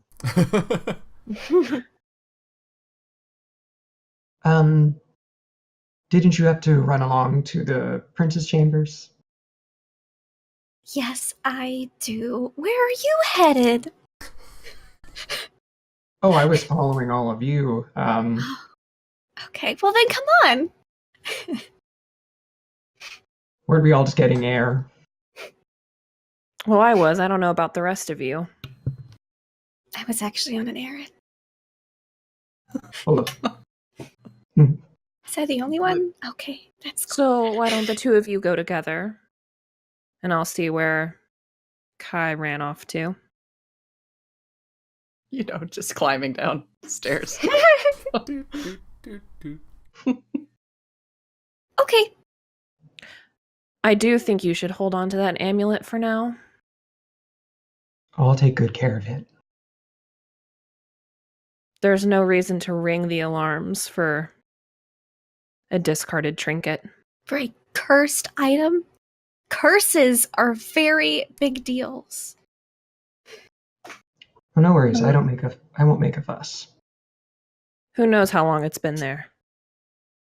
There was no dust on it. It's recent. It's in the middle of a hallway. I can't imagine too long. Are they up in the room at this point? No, I think they Okay. got sort of stopped in the hallway Mhm. having this conversation. I think of the two of these people, Miki would be more interested in following Ari. Because Hanukkah seems Normal. normal. But I think I'll let Ari go for now. Run along and follow that farm boy, I guess. Is he a farm boy? I thought he was a general. Sorry, he's a knight now. Oh. Gotta keep that straight. He was a fisherman before he became a fighter. Oh, okay. Fisherman. Farmer fisherman, you know. He Farming, farmed fishing. in the- Farming in the water. Yeah. Well, I'll see you two back in the negotiation room. Mm-hmm. I think we see the three of you like very slowly, like still looking at each other, moving in different directions. Yeah. Ari, once they're out of sight, For do sure. you pick up your pace or do you? No. Okay. So you're going to find yourself in an empty, abandoned room. The other two of you, though, Migi, Migi and Honoka, you don't have as far to go, and you make it to the chambers, the room where Hachiro is staying, and at about this point, you're having some trouble, Kai, with this wall. It's a palace, but it's also a castle. It wasn't really meant to have people climbing on the walls. And That's you're fine. you're running into that. You're maybe rethinking your strategy as it's already too late to change. He's just sort of occasionally like having to let go and drop down and catch himself. It's a real awkward climb, but he's just kind of like, Yeah. things I figured I'd be doing today. Was not So- it. You let go and fall and catch yourself on a windowsill, and find yourself looking in a window at Honoka. And past her, Migi. I wait. Hello. I think he's just kind of like dangling down off the windowsill. I'll come in. I'll open the window. Do you need help? Are you stuck? Is it? How did you get out there? I climbed out the. Anyway, no, I'm good. I'm pursuing a suspicious figure, Arf. and my girl's down there. Oh, very adorable.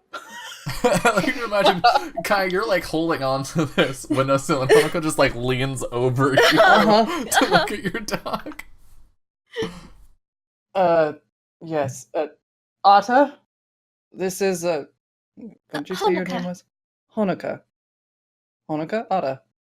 Oof. Very well trained dog. It looks. Hello, Atta. She'll kind of wave. Fuji, say hi to Atta, and she'll hold Fuji out. Fuji The will guy's wave. just like leaning You slightly. hold out the dog, or hold out the rabbit, and Oh, Anna immediately, like no. jumps up and starts like jumping up excitedly at the wall. No. I think we see Kai like with his free hand. He's just like, no. Don't. She's a coursing hound. She will Oh. hunt your And rabbit. I Could just put Fuji up a sleeve. Just. Could you roll me a dex int, Kai, as you quickly like try and push? Oh, no. So, upstairs, Ari, you reach this room and you see the doors are open. Beyond this window is open. The curtains sort of flowing in the breeze. Mm-hmm. And then you hear Kai outside go, "No, no," and then a loud crash. Yup. Ah! I go over and I close the window. Dick! How dare! It's getting Where the kind of fuck did rowdy I out land? there. As you close the window, you're like, "Nuh-uh." Not today. Close the window, and the last sort of gust of wind as this opening is made narrower, blows some papers off of a desk, which catches your eye, and we see several letters that are scattered on the floor, but beneath where they were sitting, we see a large black iron key. And with that, we are at the top of the hour. I think it's a good time for us to take our final break of the night. When we return, we will see what Kai finds here, or not Kai, what Ari finds here, completely undisturbed. See you soon. Hello, and welcome back to the final hour of episode 1, Legends of Mahōrea. So, Kai, Yep. I think we come back to you with Atta excitedly licking your face after you fell the rest of the like 30 feet down. Yep. Um, Yep. That's fine. There isn't a calculation for fall damage in this game, is there? There might be. I can look it up really quick. Just check the appendix and see if it says anything for fall damage. Index. Terms. F. Fall magic. Not really. I'm just gonna roll some damage. I'm just gonna roll Okay. some d6s. That's fine. I have armor. Yeah. I'm good. Okay, you take 5 points of damage before armor. Less 3. So Okay, you take 2 I points. take 2 points of damage. You bruise a rib. Yeah. Ow. as Fuck. you land next to your dog, who very dutifully ran to your voice and has been waiting for you ever since. Yeah. Hey, baby. And he just pets her gently as he gets up to his feet. Kind of stretches a little bit. Cracks his back into shape. All right. We need to track this thing. He kind of gives a look up at the window. Not that Ari can see, but there's a later. Yeah, you It's see closed. actually that the window is closed. Yeah. And I'm like leaning out. I'm like, "Are you okay?" I'm fine. I've had worse. I look at the I tried- distance, and I'm just like, Summerlanders always land on their feet, right? I've never heard that before, but I'll take your word for it. This one does. Okay. This one didn't. Migi, could you roll me a perception check, please? Sure. As you stand in the doorway. Mm-hmm. saw Kai there for a second, and then Damn, best in the land, I think. Shit. Yeah. Prince Hachiro is very sick. He's hiding it from the other delegates, so this is new information for you. But you can tell based on like the discarded linens and the sort of herbalist's set up over on a side table that he's not like kind of sick, he is extremely ill. Okay. Yeah, I mean, this is kind of the reason that Miki wanted to come with Hanako, was kind of like, why is she going back to the prince's chambers? Oh no, Jolie! I know you saw nothing. The And I slammed the door. thunder. The storm. The storm. No. That's gotta be what it is. There's a storm gonna hit me in like 3 hours. So I'm just getting ready to. oh, there he's back. Hey! Hey. Storming? Victory. That's so weird. Back in Discord. It Okay. did nothing stopped for me. I could hear all no. of you. I could see all of you. So that seems more like maybe it was a like Zoom. Weird thing? glitch. Bizarre. thing. Zoom Yeah. slash. Well, Right. it was both Zoom and Discord. It was 'cause we couldn't Discord hear too, you yeah. either. Mhm. Hmm. Yeah, my Twitch stopped working too. Weird. Well, you're here. Hi. Didn't vanish.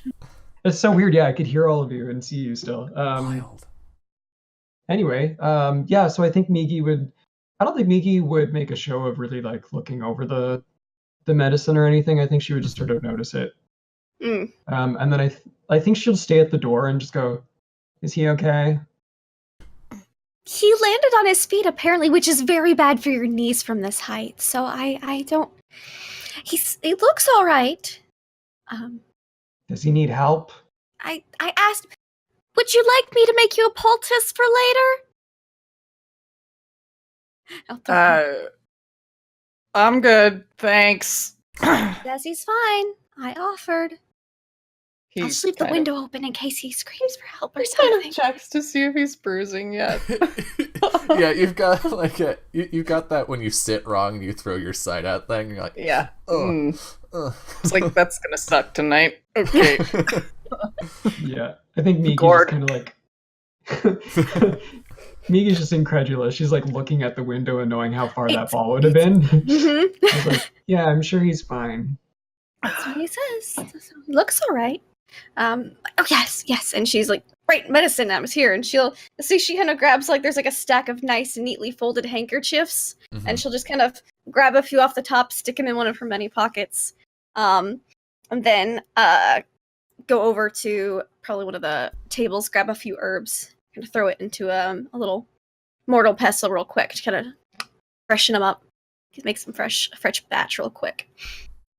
I think Migi is standing in the door, standing kind of profile and not really watching out of like respect. Like she doesn't want to like. Would you like a look cup like of tea? she's snooping at least. Oh, tea? Yes. What kind do you have? What kind would you like? Do you have Eye of Newt? I have nudity. I can't. That must be an autumn blend. I'm pulling your leg. What do you actually Okay. have? I don't care. No, I've. She's gonna she's gonna probably open up a drawer. Like there's like a whole like a wash basin table with like the drawers underneath it, and it's just full of herbs. There's this like Oh, odoriferous nicely. puff as you Uh-huh. Yeah. open. I have pretty much everything. I'll just have whatever you have. All right. She'll make a nice, relaxing herbal tea blend. Okay. This has been a stressful situation. Yeah. So you're a healer. I'm an herbalist, yes. Oh, isn't that wonderful? Yeah, I have a little farm back in the Springlands, a garden, more of a greenhouse, really. That's what I do. That's lovely. How long have you been working with the prince? Serving Oh, him? I've been the court physician for quite some time. Oh, that must feel like very important work. Well, helping people's very important. I see It all is. types of people, but my main job is to tend to the spring court. Right. And how have things been going? Well, as always. Oh, that's good. And then I think Migi just kind of like, I want the two of you to roll a contested negotiation check. 'Cause Okay. You're both lying to each other so much. She's like, well as they always are. There's isn't great, so but- much deception going on here. yeah. Negotiation? Yeah. Okay. Oh shit. I'm real bad. All right, you do not pick up on Miki's needling as she No. tries to probe you for information. It's genuine interest. Perhaps maybe like their creepy weird stuff's over and they're just trying to make friends now. It's nice. Yeah. Yeah. Miki, on the other hand, Honoka is very much keeping things from you. I mean, you already know that he is sick, but you're getting the sensation that he's been sick for a while. Yeah, and the fact that now she's lying about it makes it seem like this is something that people should not know. Yeah, and theoretically, she's probably worried about him. Like this isn't the like patient doctor confidentiality hiding stuff. This is the like, I need to put on a bright smile because otherwise people will know that he might die at any minute. Yeah. Ooh. Gotta keep him alive. Yep. I'm sure you never get a moment's rest. Oh, I find time. Fuji's very helpful and keeps me company. Fuji? Fuji will stick his little head out pocket again. Fuji, why don't you go over and say hi? And being well trained and very clever, Fuji will hop out and like hop on over. I think you hear my robes make like a little like chittering noise, like and then my little Boo pops out. And for those, I didn't think I actually described Boo, did I? No, not yet. Boo is a stoat. And I believe he would be brown right now because they're not in the winter. So he's a brown little ermine and he pops his head out. Oh. And I think he sort of like clambers down the robes and like pokes his head up and sort of like gets up in Fuji's face and is like just kind of saying hello. They make the best companions, animals. Oh, they really do.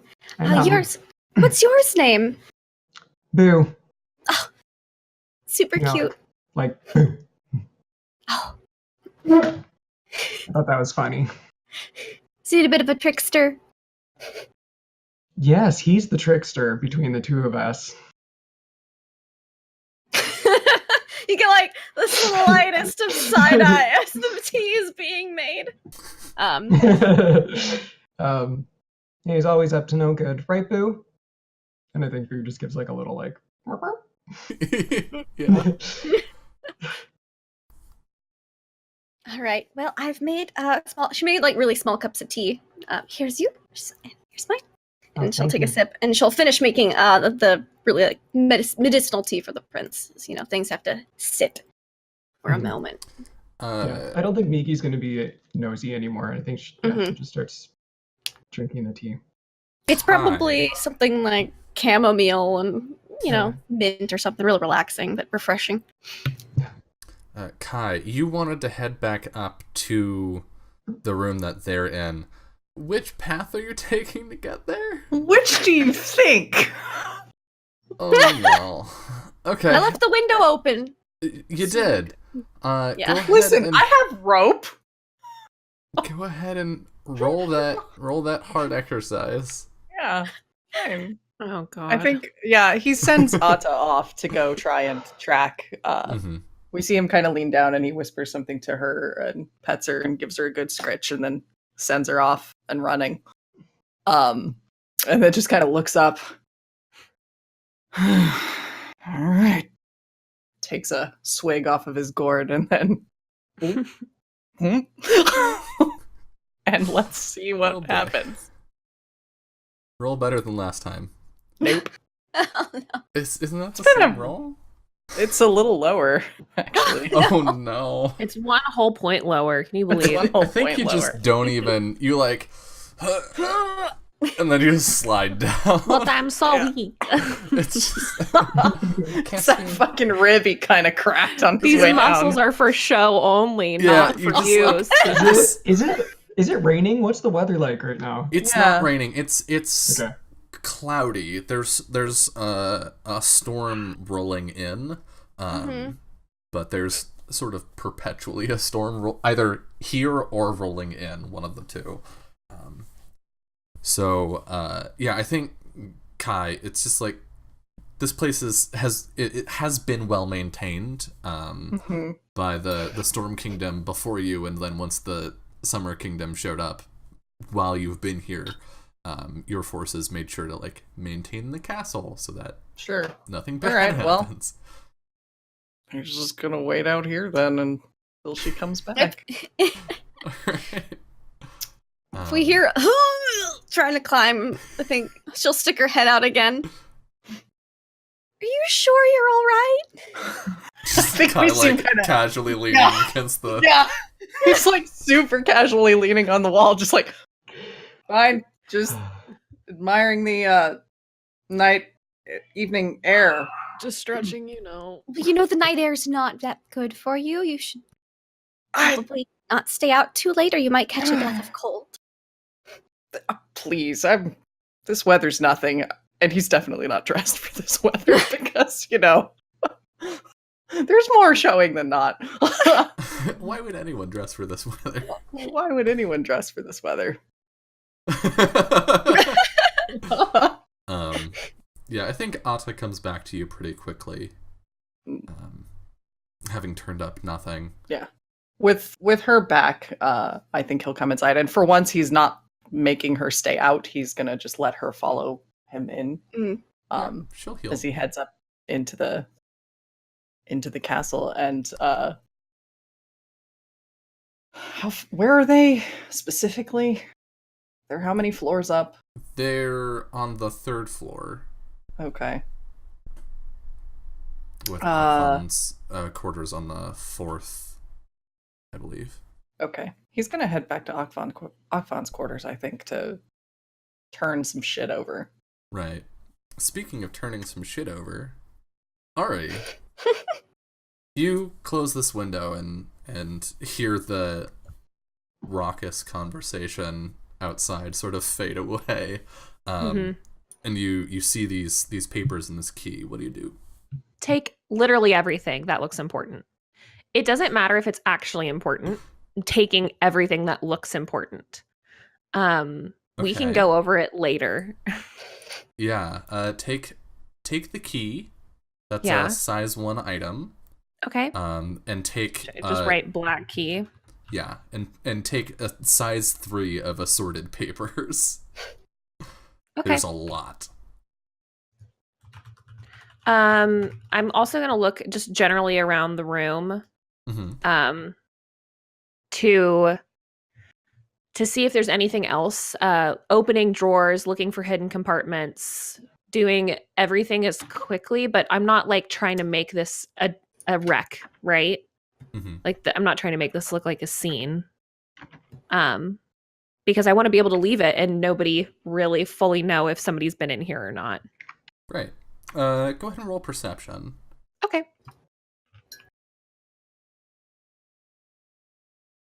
10. 10. I think you found pretty much everything there is to find here. I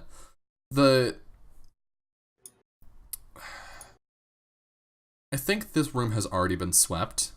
And you just got lucky finding what you found. But everything else that could be interesting here, certainly anything of value, has already been pilfered. No secret passageways or anything like that? Not with a 10. 10's pretty okay. It is, but yeah.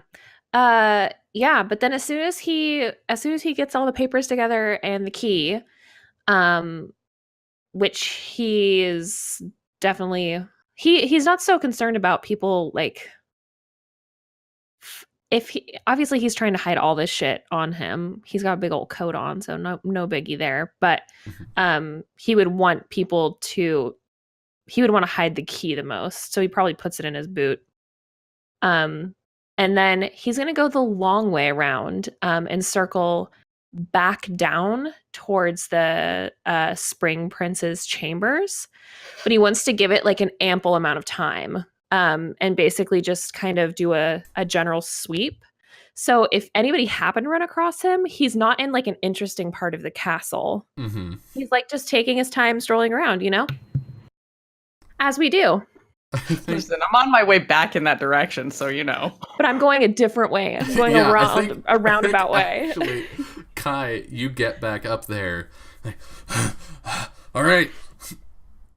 And there's no one there. Cool. And I would like a contested dex check from Ari, perception from Kai, for Kai to try and pick up on what you disturbed. So stealth from me? Okay. Bad. Oh no. Oh yeah, same. So again, same. So we go again. I think on a tie you go again. Let me double check. Okay. We so rarely do. My rolls started out so great, and now they're just shit like normal. Yeah, the check is repeated until a victor is determined. Okay. You go first this time. Oh shit. Okay, here we go. I was hoping for another tie. That would have been amazing. Yeah. You did a decent job of covering your tracks. If Kai specifically hadn't just been here, and also didn't know you had been here as well, I don't think he would have picked up on anything. But Kai, you see the desk empty, and it was not empty when you were here before. There was a pile of papers that you distinctly remember. Okay. He's just gonna file that information away. Let Atta sniff around a little bit and see if she notices anything. She sniffs around, and I think she catches Ari's scent and like barks. Yeah, figured. He gives her a ruffle on the ears. Should we go find him? She gives you a little bark and like wags her tail. He kind of like gives a little gesture. After you, princess. And she just goes booking it. He follows. Kind of like a loping jog. He's just like not in a hurry per se, but he's gonna catch up to her. Ari, I think you catch Honoka and Migi as they're on their way back to the meeting room. Definitely put the prince's medicine into his cup of tea. Mm-hmm. He's not going to say anything. He's going to just walk straight past him. Okay. Hi, bye. He'll like nod, but he won't. He's not stopping to have a conversation.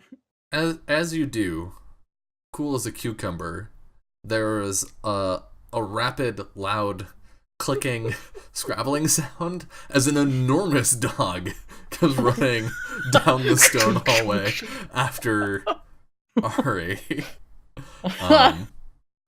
Just some few meters ahead of Kai.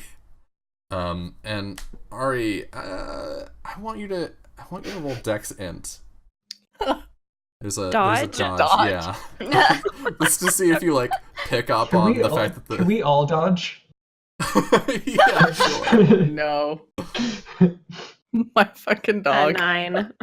A 9? Okay.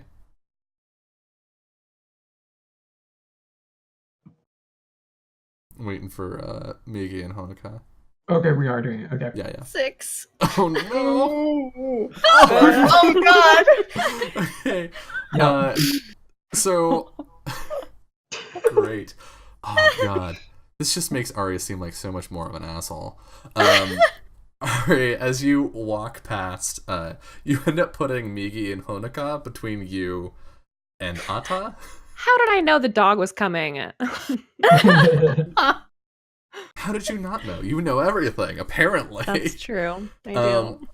Ata, so these floors don't afford Ata a whole lot of traction. Nope.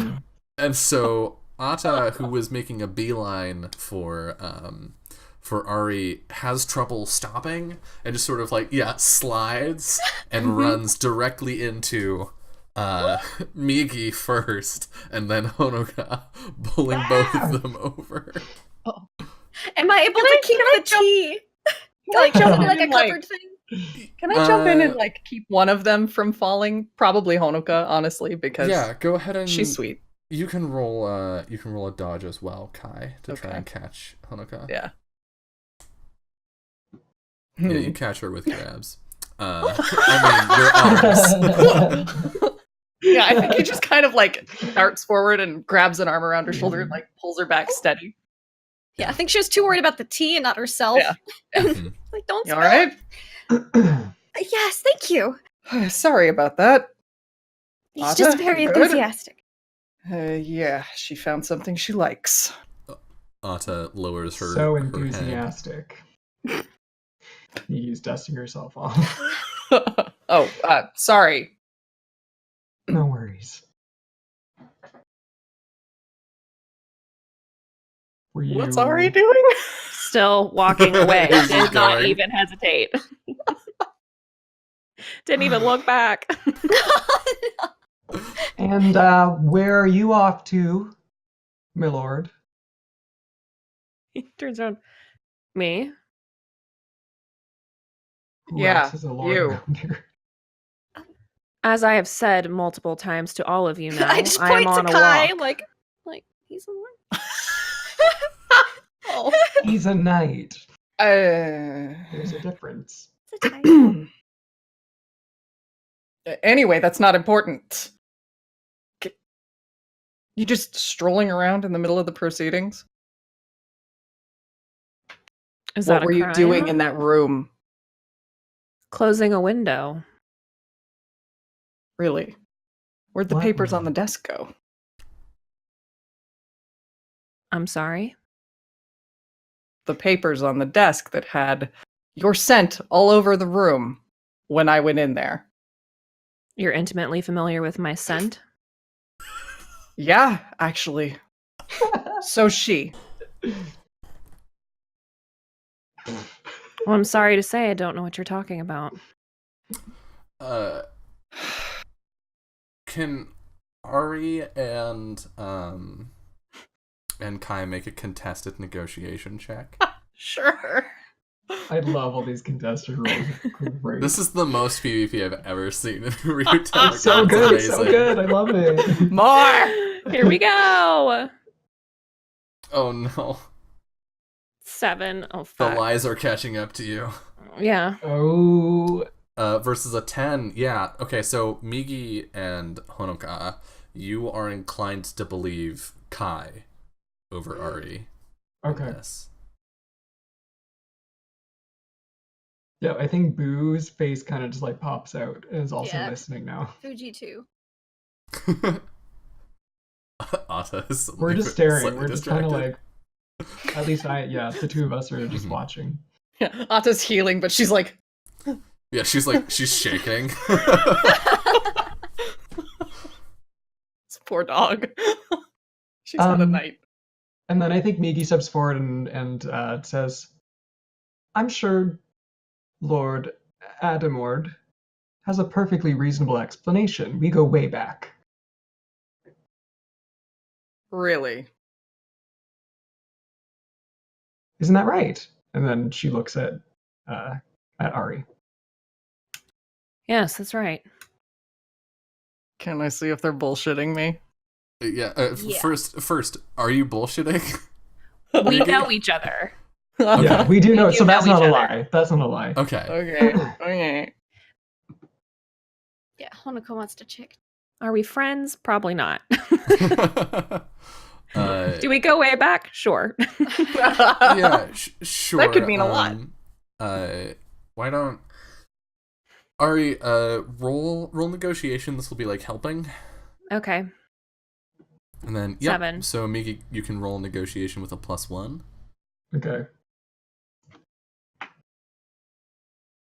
Oh my god. Oh, And then Kai and Honoka, if you would like, you can roll Good luck. sense against that. Oh, Try. this is sure gonna go well because I'm real good You at can- both of those stats. You can I'm gonna crit. concentrate. This seems suspicious. Mm. Yeah, I can do that and not be Yeah, out of you know MP. what? You know what? That seems like a thing I could do as well. Yeah, spend Because half I'm that not MP. using my fucking MP for anything else. Mm. Sure. Ah, no. Uh, They're pretty good. I rolled below my D10. what do I get when I concentrate? Because that's a Plus You thing get I've a never +1. done in my life. You get a +1 unless you're technical type, but you are not. Oh yeah. Oof. Good rolls, but not good enough. Yeah, they appear to know each other and sort of they're friendly. They go way back. Yeah. All right. That doesn't Yeah. explain the papers. I feel like I'm repeating myself a lot tonight. But Yeah, like I well. said, I don't know what you're talking about. He just looks at him for a really long time. Yeah, I feel like there's this tense moment and then the doors behind you open, the doors to the meeting room. As the doors open, he just says, The doors open and like everyone sees us all just like look Yeah. at each other. yeah, as those doors open, Kai just says, okay. And he kind of leans back. I instantly towards the doors with the cup of the medicine tea. Yeah, Hachiro is very weak, and while the other delegations are leaving, he makes a show of speaking to his advisors and waiting for people yeah, to leave so that he can I get rush in help. and I'm like, oh, here's your tea that I got. Sorry, it took so long to make. No, it's no problem at all, really. And all of you filter back to your respective areas of the palace. Can I just say, Mhm. Migi would want to say something to Ari before we disperse. Ooh, okay. Maybe just in passing as we're like heading off to our Yeah. respective parts Yeah. of the castle. Yeah. Yeah, I think she would just sort of, like, if they're sort of walking in the same direction for a little bit, I think she'd just say, no one bought that. And I'm not forgetting that you still have the amulet. Oh, I didn't count on you forgetting. Ari. But if you want to throw them off your scent, you might need an accomplice. And you're offering your help. I just want to know what you found. He shrugs a little bit. We can talk about it later. And she nods and then goes off, walks away. Yeah. Brief and unsuspicious. Yeah. Hopefully. Awesome. So I wanna take some time to see each of your evenings in turn. As each of you is brought before your delegate to report what happened today. And I think let's start with Kai. Let's So, Kai. So I fell out a window. yeah, your Kai calls- reports that he pursued a suspicious individual that was in the room. It doesn't go that easily, Kai. Yeah. As you walk in, Prince Mata looks up at you and sighs.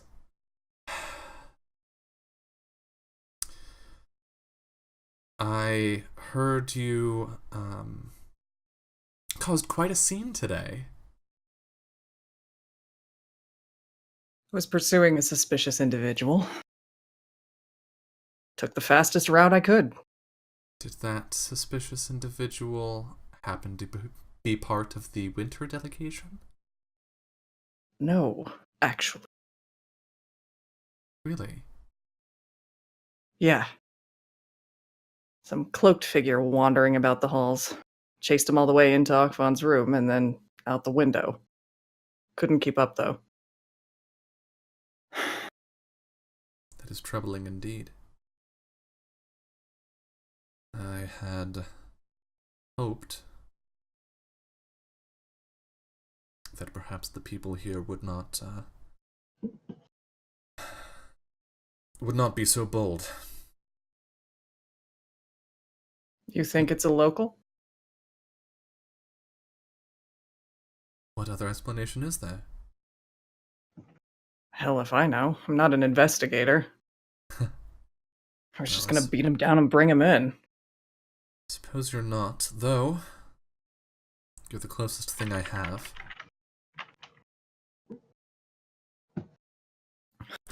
Move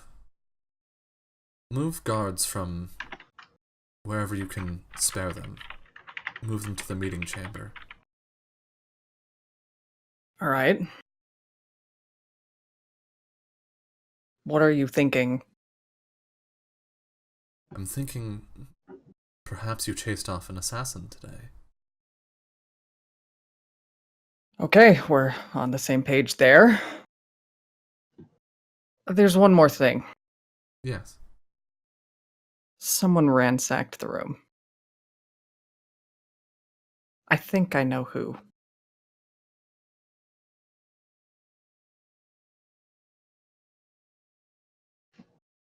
Can you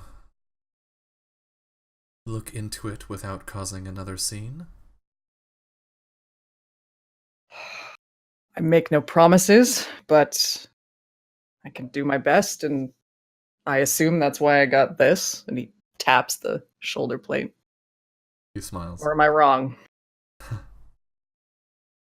I can't speak to that in particular, but I do hope that you'll be up to the task, and I hope to know your family line for a long time. Right, family line. Obliged. So I'll move the guard postings around and look into this. You have my permission to dig into this, but keep in mind that when you make mistakes, it puts me in hot water. All right? Understood. He Wonderful. kind of bows. It's very awkward. He's not good at it. He doesn't like it. That will be all. Of course. See you tomorrow. turns and strides on out of the room. And once again, there's the door shutting, and he just kind of leans on the wall, like. we see that same maid going the other direction. Yeah.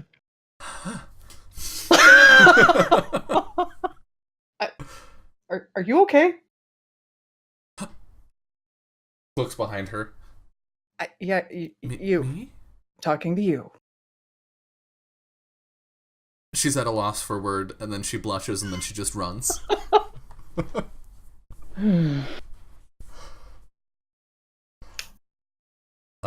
Elsewhere in the palace, we see Migi, and I think Ambassador Gekido has set up in a room adjacent to the library, or sort of in the same room or same wing as the library, and he's sitting at a table with a lantern and a stack of assorted books when you come in. Migi, yes. Did you discover anything interesting today? Well, she clears her throat and kind of slithers her way into the room and finds a chair to sit on and gets comfy and takes her time.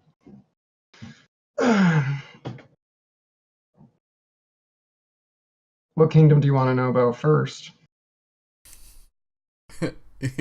he smiles. Well, the Winter Kingdom has been making their position clear all day. Do you have anything on them? Just a sliver. Just a sliver for now. Lord Adamord. He's been rife. Yes. He took something of importance. I don't know what yet. From the bedchambers of the deceased king. That's right. That's what it was, right? Yep. Dylan? Okay. Corretto. He smiles. Very well. If you find out what it is, perhaps we could use that. It is not good to keep secrets from your friends, after all. Of course. And as for the Spring Prince,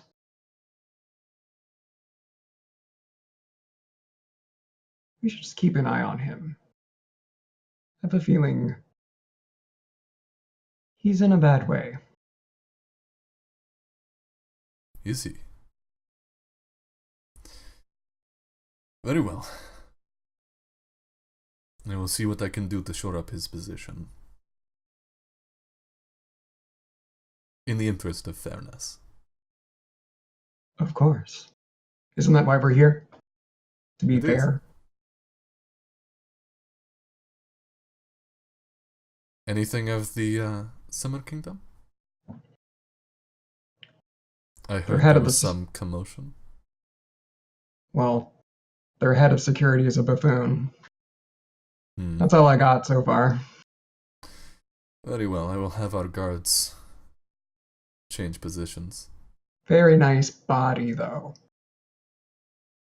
He raises an eyebrow. That will be all, Migi. I mean, we all have eyes, right?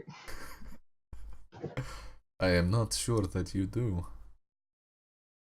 I know that you have at least one. Oh. Sometimes I wonder. Oh, did we lose Jolie?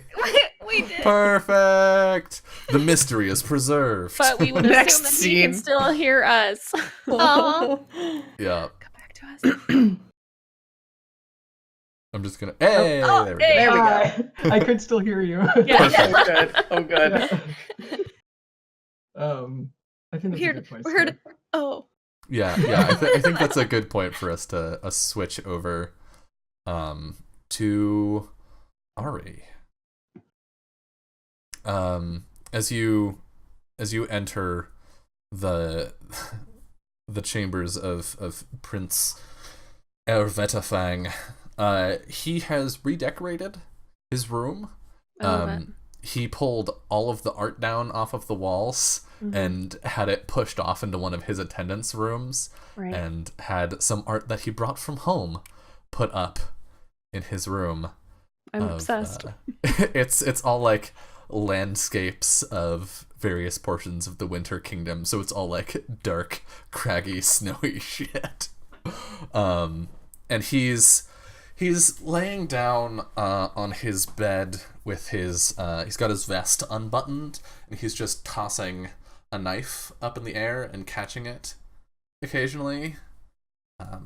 He looks over lazily. Oh, you're here. What did you find? He just he straight up cuts you off. Yeah, he just pulls out the papers and kind of tosses them on the bed. I didn't look through them yet. There wasn't exactly time. Azi Hutashta, who's that? He picks up another letter. Oh. Sets the knife down. Oh, yes. This we can work with. Anything else? Something was found in the hall. We'll see if it's important. I'm keeping my eye on it. That Migi seems eager to make some kind of alliance. Alliance with the Autumn Kingdom. That could be beneficial. Don't burn that particular bridge yet. No, I won't. Are you purposefully keeping the key to yourself? Yes. Not forever. Yeah. He wants to look at it first. I would like you to roll a negotiation check. But why? To keep stuff from your prince. Fine, okay. Here I go. If he's dealing with somebody of high rank, shouldn't that be etiquette? That's a good point. That is a good point. I would let you roll etiquette. Got you, Summer. Is it the same stats? It might be the same stats. It's not. Oh. Yeah. Well, and you get a +1 because you've got the double noble. Exactly. So, Right. yeah. Which was one worth better. It. Oh. An 11, huh? Huh? So beyond as good as a pro, just under you're probably famous in your town. I don't think he picks up on it. He's too distracted or too excited by the letters. I think at the point where you were like, yeah, I won't burn that bridge, he just checked out and was like, yes, of course, as he is reading these letters. If there's anything else? No, but I assume you'll let me know if there's something else that you need. Of course. Don't darken my doorway any longer, please. Good night. And he gets up and leaves. Meanwhile, I think the music changes noticeably as we pass into the prince's room. And you're getting him more tea as he lays evening back. medicine time. He lays back on this pile of pillows, the like hot compress on his chest. I fluffed them all. Yeah, they're hand fluffed. He sighs heavily as he finishes recounting the meeting to you. How about your day, Honoka? Please tell me it was better than mine. Well, I didn't have to sit through all of the dreadful meetings and political talks like you did, so no, nowhere near as dreadful on that level. Here, drink this relaxing tea. She's like, take a couple of sips of that first before I tell you your heart's very fragile. Like, I'm right, starting good. to think this is going to be the death of me before the sickness is. Oh, don't be silly. Well, I was on the way to get your afternoon medicine. Everyone was out in the hall. By everyone, I mean someone from each of the kingdoms. I'm sure you noticed Really? them all walk out. Yes, there was that Kai. I think he's head of summer security. He has a lovely dog. And then I believe Ari, and then Miki has a lovely little stoat, very cute, named Boop. That's adorable. It is. Well, so I met them, and while we were walking, I think Kai saw a mysterious figure and decided to investigate. And so he went off ahead, while myself and Miki noticed that there was a object in the corner, and so I very gingerly picked it up with a handkerchief, which is in the wash now. It's getting taken care of. And it may or may not was definitely actually a cursed amulet, some kind of fear charm. We're not sure who cast it. I'm very suspicious of the suspicious figure who Kai went after, but couldn't catch up to. Went out a window and fell, but was okay. I'm not entirely convinced he was okay. And then I made tea, and I brought it to you, and I almost got run over by Kai's lovely dog on the way, but didn't spill any tea, and then that's when I met up with you. Yes. Oh, also, Ari apparently stole papers from the previous king's bedchambers and isn't telling anyone, but it was really obvious and they weren't telling the truth. Oh. Because while Kai is rather blunt, I don't see that implying. He's just very blunt with things, and those types of people typically don't have the energy for deception, whereas Ari was just very nonchalant about everything, which means he's got all that energy to use for something, most likely nefarious. Or suspicious, at least. This is troubling news. I think the other delegates should know. Yes. In fact, Migi is still holding onto the amulet despite my protests, but at least we know who has it currently. Okay. Mm-hmm. Wow, you certainly had a much more interesting day than mine. Yes, not nearly as dreadful. Although, I'm so sorry you had to sit through that entire meeting by yourself. there's nothing to be sorry for. It's it's why I'm here. But Honoka, if you're in a situation like that again, worry less about the tea and more about yourself. Oh, I was just fine. I had Fuji with me the whole time. And then Fuji will stick its head out. He reaches out and gives Fuji a little pet on the ears. I'm sure Fuji will take good care of you then. You don't need to worry about me one bit. And I think we pull away from that. And as we transition, we see a figure clad all in black. We're watching over the shoulder, so we can't see their face. And she walks into a tavern. We hear like the hubbub of the tavern. Several people look up, sort of toward our camera, and then quickly look back down as she passes.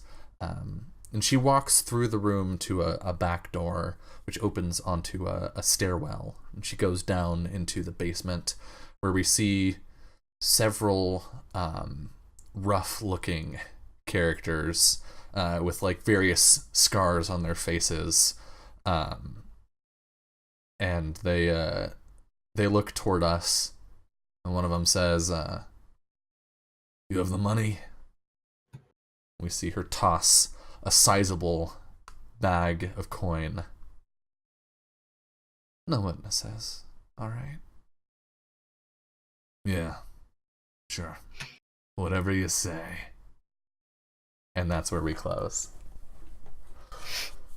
So, we will be back in 1 week, but before that, let's go around, do some shout-outs, say who we are, where people can find us.